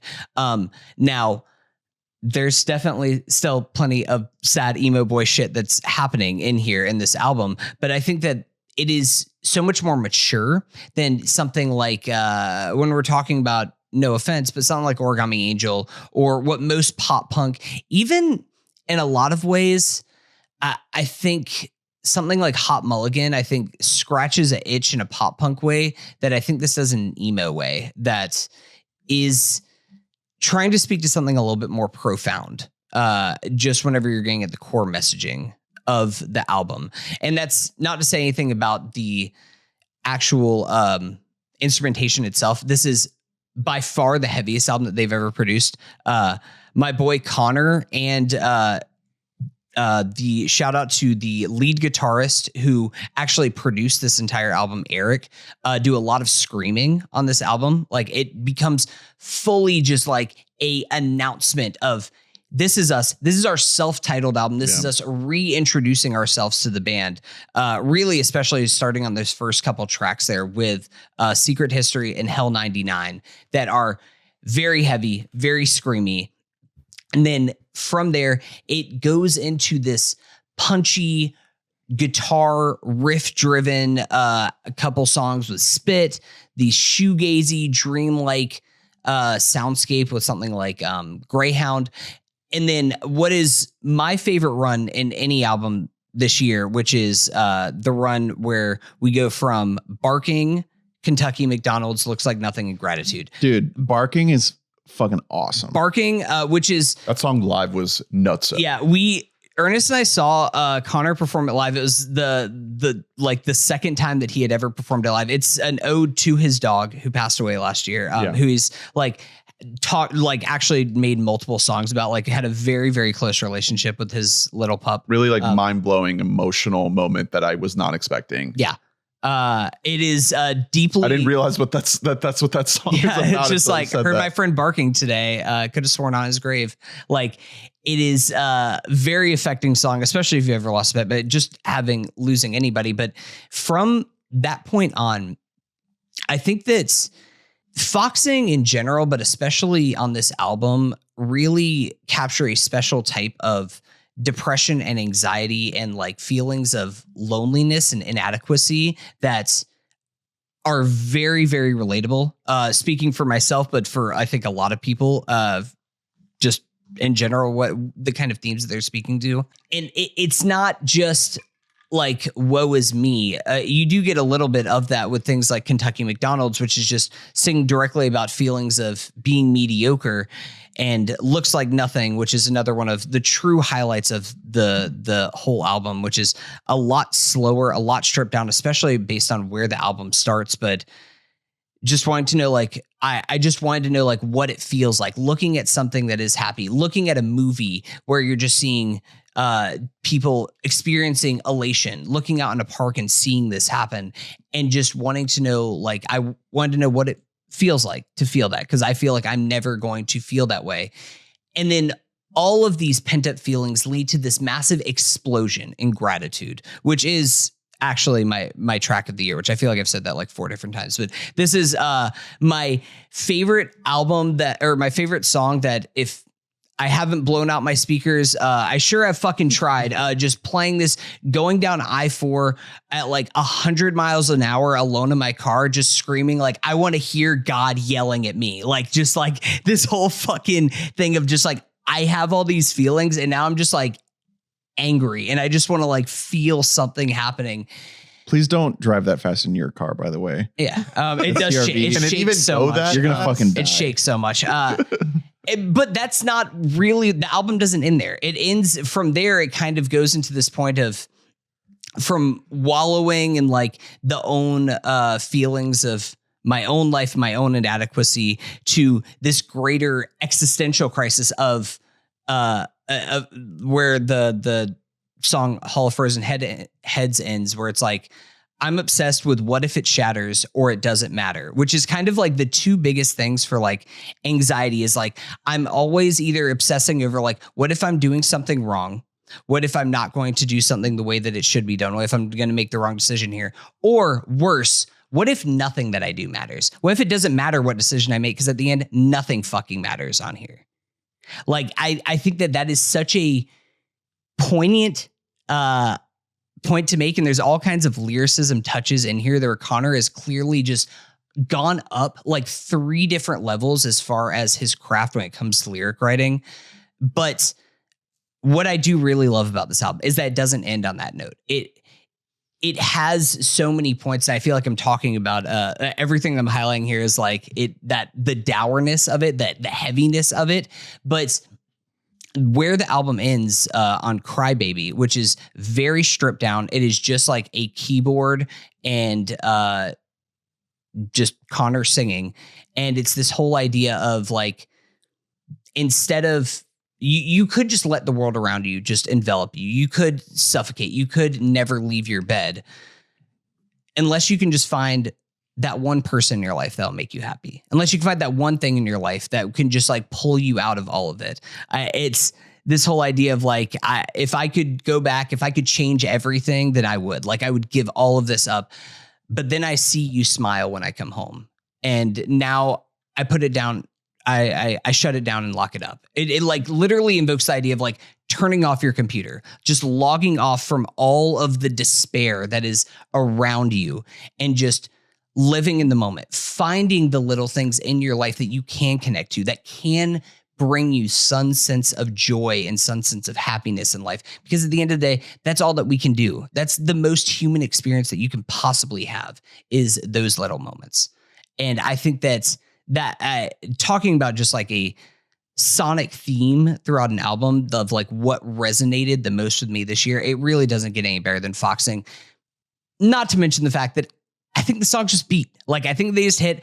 It's very, very stripped down production wise, especially compared to Draw Down the Moon, which is this really sleek polish on it. And I do love that album a lot. But I think that the first time that I listened to Foxing, I was like, ooh, might be able to hear that it sounds a little bit self-produced. But like the more that you listen to it, it's something where it's really kind of feeding into the tracks itself a little bit of that rawness, a little bit of that grungy feeling. It took me until seeing them live to really get won over. It sounds lively, yeah, you know, in the album. Yeah. Like, I think that, and I do think that it's purposeful. Like, that's what I mean about the production being more raw. Yeah. Hell 99 is one of my songs of the year. Like it's an awesome album. I think you just did a good job of what a monologue. Yeah, that was a good Sorry, I had to clear out the paint there a little. No, that bit. was I had to ISO. I had to go out here. It was a good sell. It makes me want to go back in. Is it like a statue or like a bust? It is a actually the album artwork I think is also done, or no, I think the album artwork's actually done by the they bassist. mentioned that at the show. Yeah. I just, it's only 4 dudes and they're all immensely talented. I just kind of can't get over it enough. The drummer's name, who I'm blanking on because I don't have it pulled up right in front of me, is just one of my favorite drummers acting right now. Like, I think that what he does is so cool without ever being showy. There's nothing like showy that you were listening to, but it almost, him and the drummer for the Wonder Years, where it's like, if you just like kind of like listen to the song enough, you're like, yo, what the fuck is he doing back there? Like, oh my God, there's so much like upping the level of difficulty more than you. John Helwig. John, there we go. Yeah. Foxing by Foxing is Hunter's album of the year, number 1. All right, number 1, Drew. GNX. Yeah, I'm Kendrick Lamar. I'm an indie fan at heart. I like the stuff that no one's ever heard before. So I went with this guy Kendrick Lamar. Squabble up. Kendrick won the year. It's not even close. Yeah, I was wondering if we wanted to announce that now or if we want to wait till the WBAMs. It's going to be tough to find a better who won the year than do you have this on your list? Yeah, it's my number 5. So 5 and 1 and 1. Yeah, it could be my number 1. This is going to be one of the most annoying things I've ever said, but genuinely, Brat and GNX is the same thing as Barbenheimer. Kinda. Let's think about it. Yeah. One for the ladies, one for the fellas. I mean, but everyone likes both of them. Oppenheimer is very serious. GNX is very fun. Yeah. GNX is the after party after I danced on my rival's grave. Like that's where GNX is. And Brat is like, I mean, Barbie, there is a sadness to Barbie, but Brat just in terms of like, these are the 2 biggest musical moments of this year. Yeah, one is like quintessentially for the 2 ladies, sides of the and one's coin. Quintessentially for the fellas, but there's crossover because they're both great, so everyone likes both of them. I think that what is incredible about Kendrick's year that he has had here, because I think that it is kind of an all-time year, is that Kendrick, despite being like just widely regarded as the best rapper of his generation. I think that like pretty much everybody had already agreed on this before the Drake beef, but it took really the Drake beef for him to have Not Like Us, which is his biggest global song that he has ever made. It took him like literally making a song where he's just like, I'm gonna call Drake a pedophile, and like y'all are all going to be fucking bouncing this shit A minor for the first half of the year. Yeah. And like he could have just walked down that and Not Like Us still would have been known as like one of the best songs of the year.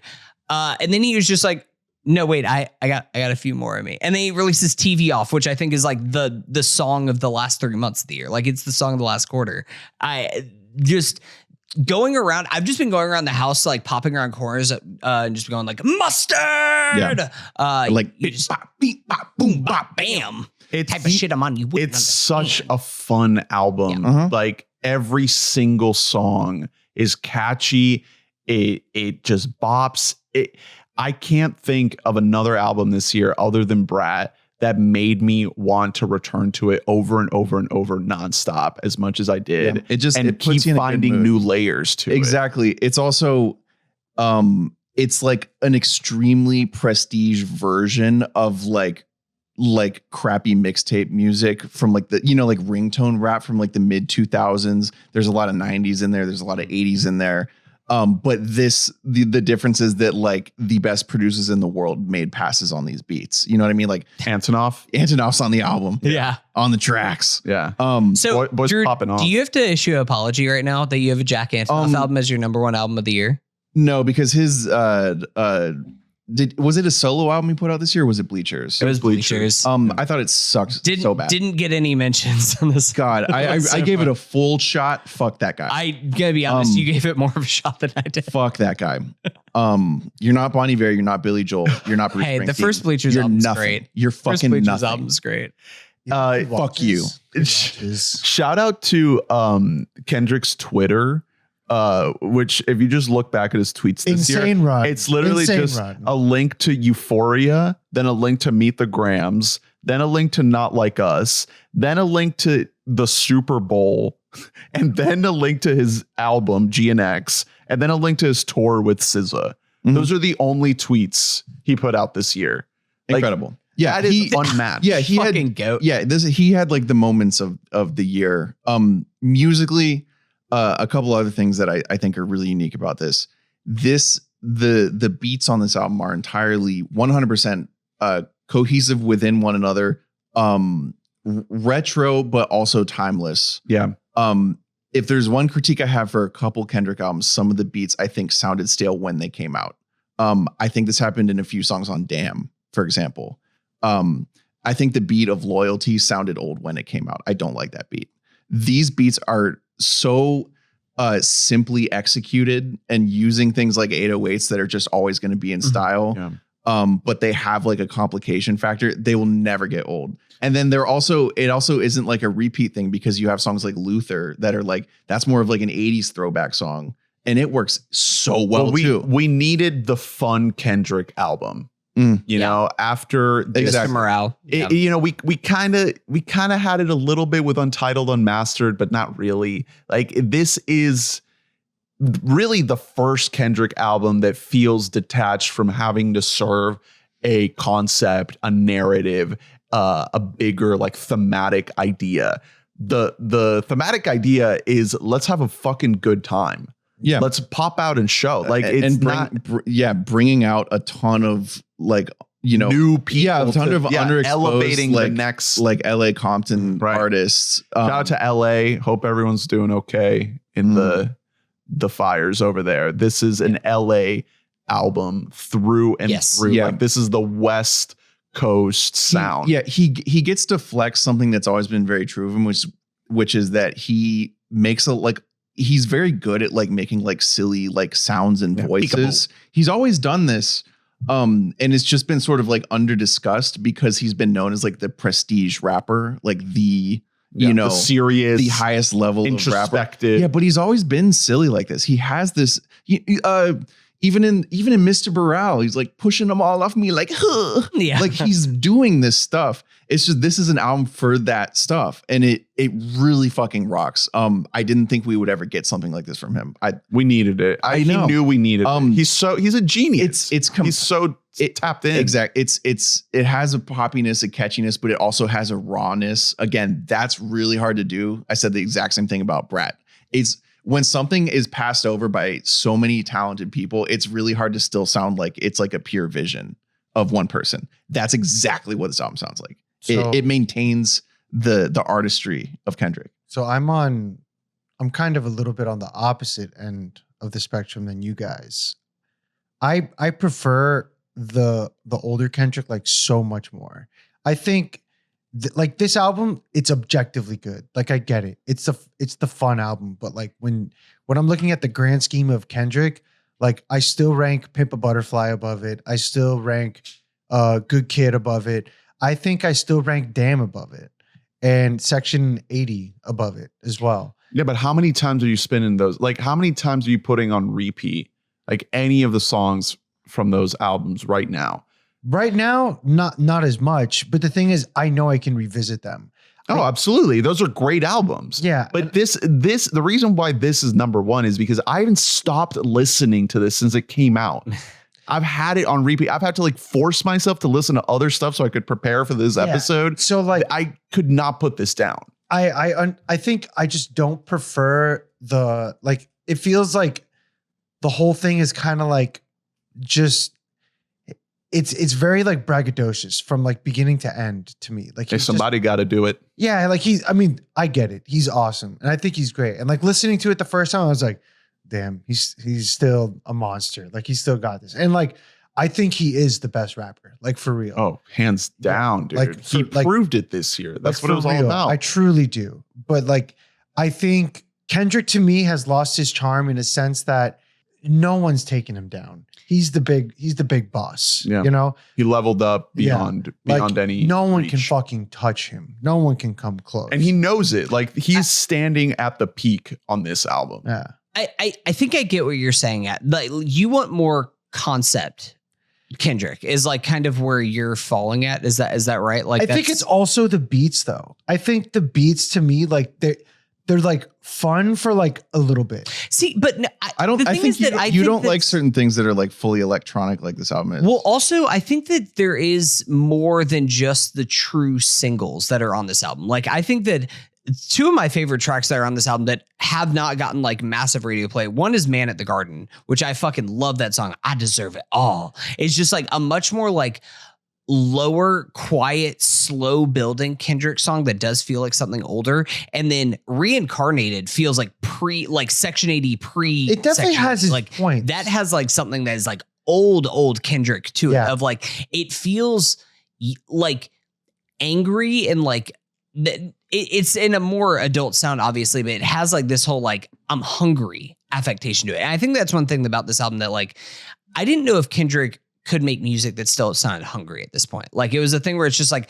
I thought that he might be satiated as an artist in the way, not to say that it was all going to be bad or downhill from here, but like what else does he have to accomplish? The hunger has evolved. There are lyrics on this thing where his sights are no longer just on Drake. Yeah. Like he is talking about an entire industry of pedophiles that will get shot down. Like he is talking about like going for blood for people who fucking like diddle kids. I'll say like one more negative thing before I start saying the positives. Like to me, this did not make your top 10, did it? It did not. No. Wow. And like Morale didn't either.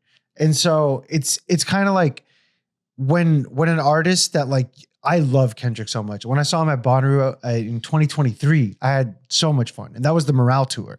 And when he keeps releasing albums that just aren't in like, you know, the top 3 albums that he's not like fluctuating. It just feels like he's kind of like straying away from like the stuff I like, you know, where Pimp a Butterfly was like a very jazzy sound. And then you had Good Kid, Mad City, which this entire concept album, Section 80, The Grind, you know, like it was just like those kind of like defined my sound for Kendrick. And now I'm like, where is that? Well, no artist wants to get boxed in. Oh, I think Kendrick especially doesn't want to be the concept guy. Like, he had to make Mr. Morale to break out of that box. Sure. I also don't think like this GNX is indicative of like this is going to be the only sound that he has going forward, because literally every single album from Kendrick sounds completely different. 100%. And I think I've just been scared because I've had a run of like 2 albums where I'm like, I like other stuff way more. But I will say this album does have its high points for me. I think like as a whole, I think it's all high points. For me, it wasn't like a ton of like high points like throughout, but like it had a few. So like Squabble Up, first listen. Squabble Up. Like, was that the one that was in the beginning? I have a new bit that I do where I just walk around my house and I like try to like twerk, but I'm like Squabble Up. I hear music, Man at the Garden, TV Off was awesome. Part 6. Dude, every fucking song Dodger on this Blue was a banger. I had to find myself like skipping songs, and that's the only reason. But the thing is, it's still Kendrick, and it's better than a majority of rap albums for me. Now, I know it's not on my top 10, but it is in my top 20. I think it's in my top like 16, 15 area. But it's just like, for me, I'm just getting like scared. Like, I'm only saying this because I'm like scared. I'm like, I'm fucking scared. I'm scared for my fucking life right now. No, it is a really good album. And I think it's a nice nod to the West Coast. And it's a celebration. That's really what I took away from it almost more than anything, is like in the same way that I love Brat because it's bringing a scene to the masses. Like that's taking like the London gay club scene and giving it to everyone. This is, I think, the first album that he's made for the purpose of being played in Compton. It sounds like music that like comes out now from people in Compton. Well, and it's not trying to be something bigger than that. It's giving reference, capturing the vibe of that. Exactly. Because I think that there's a difference between something like Good Kid, which is a album that is about Compton, but it's about Compton for the masses. Or even something like To Pimp a Butterfly, which is a song about like, which is an album about like learning all these stories from like making it big and then trying to go back to your home, go back to your people and everything. But that's more talking about like the wider whole. Well, yeah, and it doesn't talking specifically about like my city, Compton. And both, by the way, I agree. I put both of those albums above this one. This is my 3rd favorite Kendrick album. But they musically, like, because of how successful they are in like having those crazy sounds, they do like transcend this, in my opinion. But this is not trying to do what those albums did. It's trying to sound a certain, like it's trying to put itself into a box. And I think it's succeeding really hard at that. Yeah.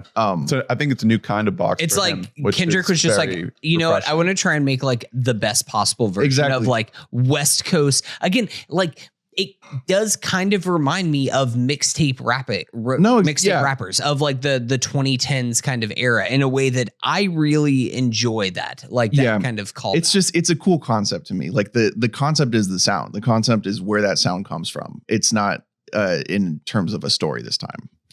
But man, I love it. And I think it's really compact. Like, Damn, I think has too many tracks. And like I said, it feels like some of the songs he's trying to sound current and failing, at least for me. And they all sound really current. Like these are like well cut tracks. And there are layers of story. You know, there is a darkness. Yeah. There is a darkness that he's exploring. There's themes relating to like Darth Vader and Star Wars and the Empire. And Drew skipped those tracks. There's the whole thing. There's the whole thing with the GNX car and what that means. Like, it's not like it's just surface level. There are layers where you also can dig deeper. Shout out to I looked up how to pronounce it. AZ Chike. Okay. The whole year I was saying as Chique in my head, or maybe as Cheek. Peekaboo.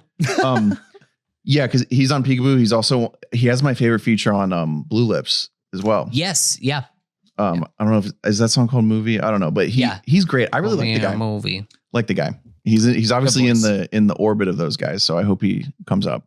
GNX is Drew and I's number 1 and Hunter's number 8. No, number 5. Number 5. Yeah. Sorry. It's my whole top 5 is interchangeable. They were all at number 1. I have it all written down. I'll be putting a playlist together. Good job. That's our top 10s. It's honorable mentions time. You don't have time to say more than just the title of the album. We have to end the podcast. So I can say now you're being strict. Okay. We mentioned 16. Here's the thing. We mentioned most of them. I'll run through these quickly. My number 13 was Magpie by Peach Pit. Awesome album. Amazing album. Really, really love it. Look to the East, Look to the West by Camera Obscura. Another really, really great album. Eternal Sunshine by Ariana Grande. Just tremendous pop album. Would have made my top 10 most years. Manning Fireworks by MJ Linderman. Great album. Y'Alternative is having a moment, y'all. That's my 19. I love that. Manning Fireworks, and shout out to Drew for this one. One that had listened to and I didn't pay much attention to him before, but Delling the Horns by Wild Pink. Another one. Good Y'Alternative. Great album. My Method Actor, Nilüfer. Oh yeah. You're naming my hits right Shout now. out to her. Tiger's Blood by Waxahachie, my favorite Waxahachie album. For all my hardcore heads out there, Knocked Loose put out, I think, my favorite album of theirs that they have put out. You Won't Go Before You're Supposed to. With You in Spirit by Balance and Composure is a good one. Till Life Till Bones by Oso Oso. Mm-hmm. Right, emo heads? Oh yeah, buddy.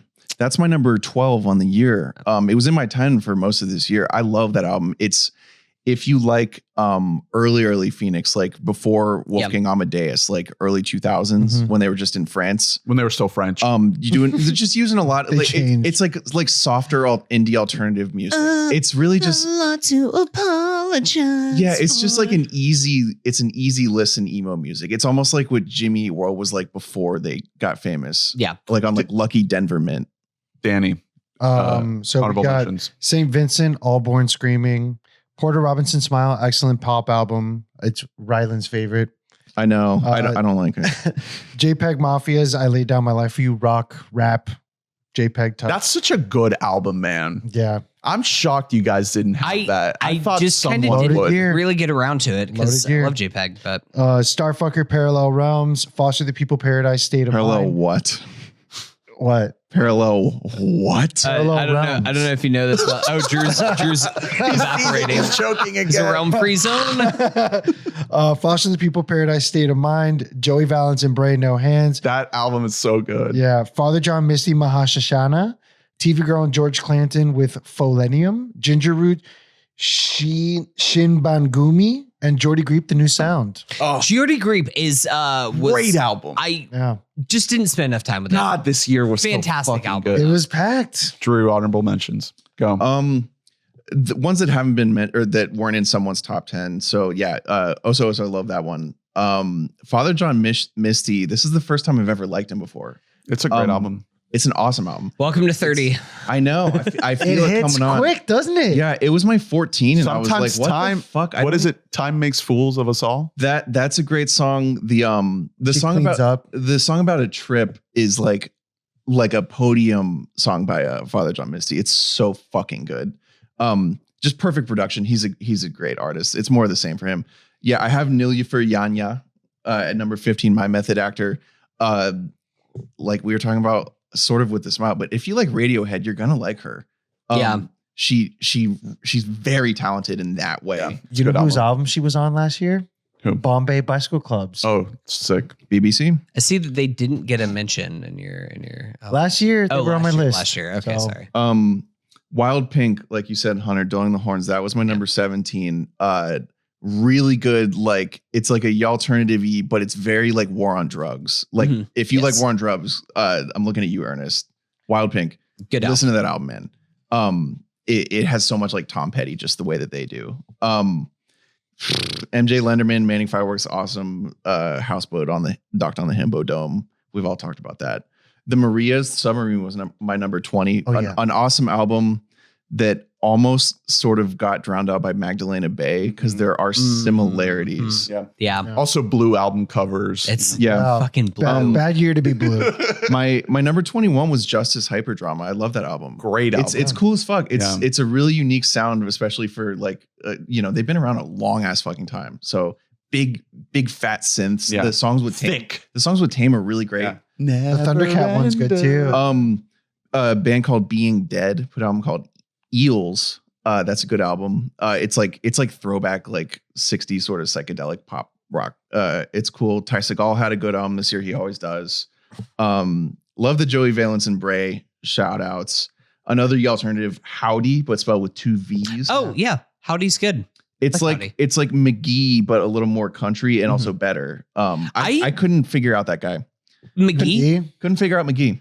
A lot of people like him. I know he's like I always skip he's like those hot. songs when like they come up. there's a lot of the appeals that he's very cool. He's like Bon Iver alternative. So Bon Iver, like that's actually I Princey. think that's a good comp. yeah, he's I like he's that. trying to do a lot of Prince. It doesn't all come together in the songs. Like It doesn't. he doesn't have like a whole song. There's no. Well, I think there's like 3. It's a couple notes, There's like a little bit of 3 moaning. songs on that album that I really like, but the rest of it are pretty skippable for me. Yeah. He like Here- strums the guitar, the lights Hold go, on. and Hey, he's I'm not done. First of all, shut up.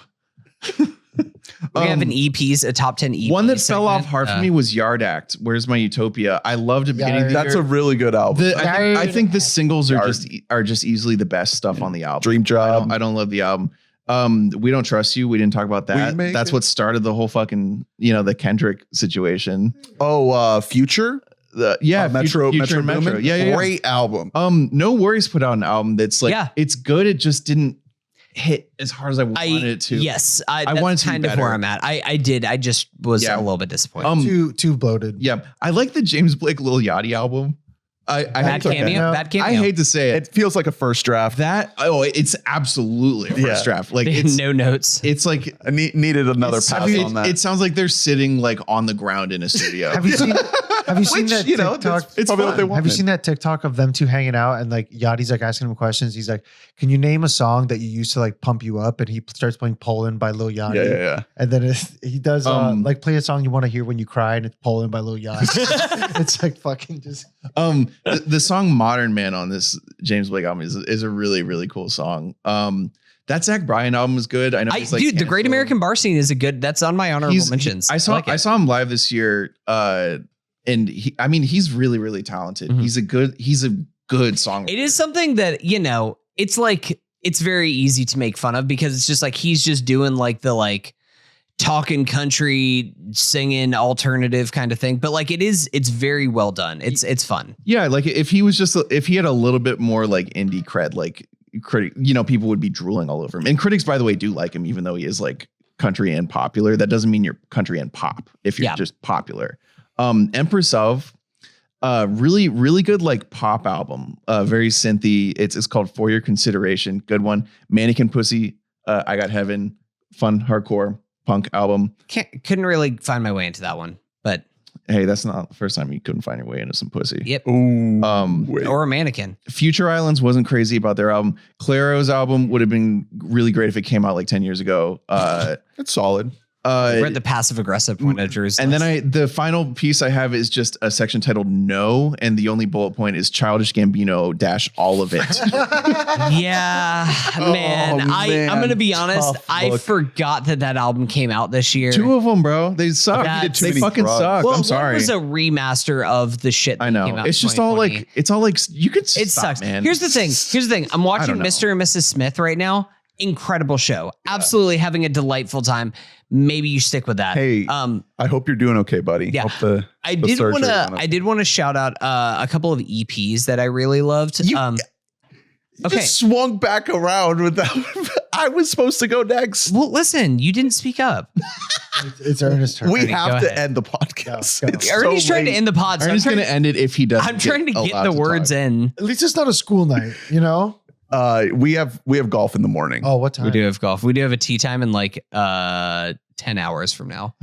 Still Woozy, Love Sea, I thought was really good. Kamasi Washington put out an album, always good, like big jazz albums. Yeah. Fantagram, Memory of a Day. The No Worries album I thought was really good. Why Laud. Kate Trinata's album was really good. Timeless. Yeah. Dr. Dog put out a self-titled album that I thought was really great. If you want something like really folksy. And no Dr. Dog was still around. Yeah. And the album that was in my, or I guess the 2 albums that were in my top 10 at one point and I had to knock down were Caliucci's Orquídeas. That's a cool album. And Willow and Pathogen. That is a good album. It was. I forgot about that album. That's a really incredible, like adventurous album. It's not like, I think that she's done some of the best modern pop punk in her last couple albums. She is a really talented person, like independent of the Nepo. Jaden, I don't think is talented. I'm just an icon of it. Yeah, I don't think he's talented. I think that she independently is a super talented artist. Also, gotta have the notch in the I am 30 now column and shout out the Black Keys and Cage the Elephant. Hey, put out some solid albums. Listen, that Cage album is one where it's like, I shouldn't like this. It's good. They know how to make really simple. You're almost 30. Simple indie pop Cage rock. back at it. It's just like they're good at what they do. Tierra Whack, Maggie Rogers, Denzel Curry. There's so many. I mean, I could keep going, but I just want to shout out a couple artists that put out EPs this year. I won't go through all of them, but just ones keep on the radar because I think that these guys will be people that will be mentioned within the next few years on these lists. Ben Quad, Ephemera. Like very heavier for what they've done, but Ben Quad, incredibly talented punk, emo, mathy, prog. I don't even know what their sound is, but rocks. Star Childs by Sweet Pill. Sweet Pill, very, very talented. You've probably heard a track or 2 by them, just if you have a Spotify Discover and you listen to emo, but they are great. And then these guys, Soft Cult. I don't know if you guys have ever heard of Soft Cult. It's 2 girls. We saw them be like the 4th opener for a band, but they have a couple tracks, particularly Spit It Out, that are really, really good. Put out an EP this year, Heaven, that I also really enjoyed. I think that they're going to have a full-length feature album that's coming in the next year or 2, and I cannot wait for it because they are both so talented. Cannot wait to see what they produce. Well, that about does it for part 2 of 2. Nourished by Time, Catching Chickens EP. Rationale by Glitterer. Hell of a ride by our best albums of 2024. Thank you for listening. Please rate, review, and subscribe, like, and comment. Let us know your thoughts and your favorite albums of the year. Shout out to the Discord. Shout out to Colin and Nails, his favorite album. Shout out to Dane had a few, some of them that we mentioned here. And we're out of time. I did want to shout. Sorry, Dane. 1-800-Mickey. Yeah, shout out. Good album. I listened to it. Below the Drew line. Check out WeBoughtAMic.net to get every episode in your inbox. Patreon.com/WeBoughtAMic. $5 a month to support the show. Danny, thank you so much. We will have you back later this year. The people's champion. More games. We Bought a Mic. More mid-year drafts, that kind of thing. It's always a pleasure. Thank you. Always awesome to be here. And next year's Listomania for best albums of 2025. Dude, no, It's already happening. I need a break. Did you hear the Bad Bunny album? We're here. I can't. It's on. Can't make it. Squid. Maybe you'll listen to this one. Squid coming. I've got one final surprise. Oh my God. I listened to O Monolith. No, you didn't. No, you didn't. Oh my God, are you ready? I was gonna write like Ernie, on keep paper like the a long recording ass happening. review and like Yeah. hand it to you. I should have done that. Stay tuned for our best movies of 2024 next week. We'll see you then. We love you. Bye. Bye.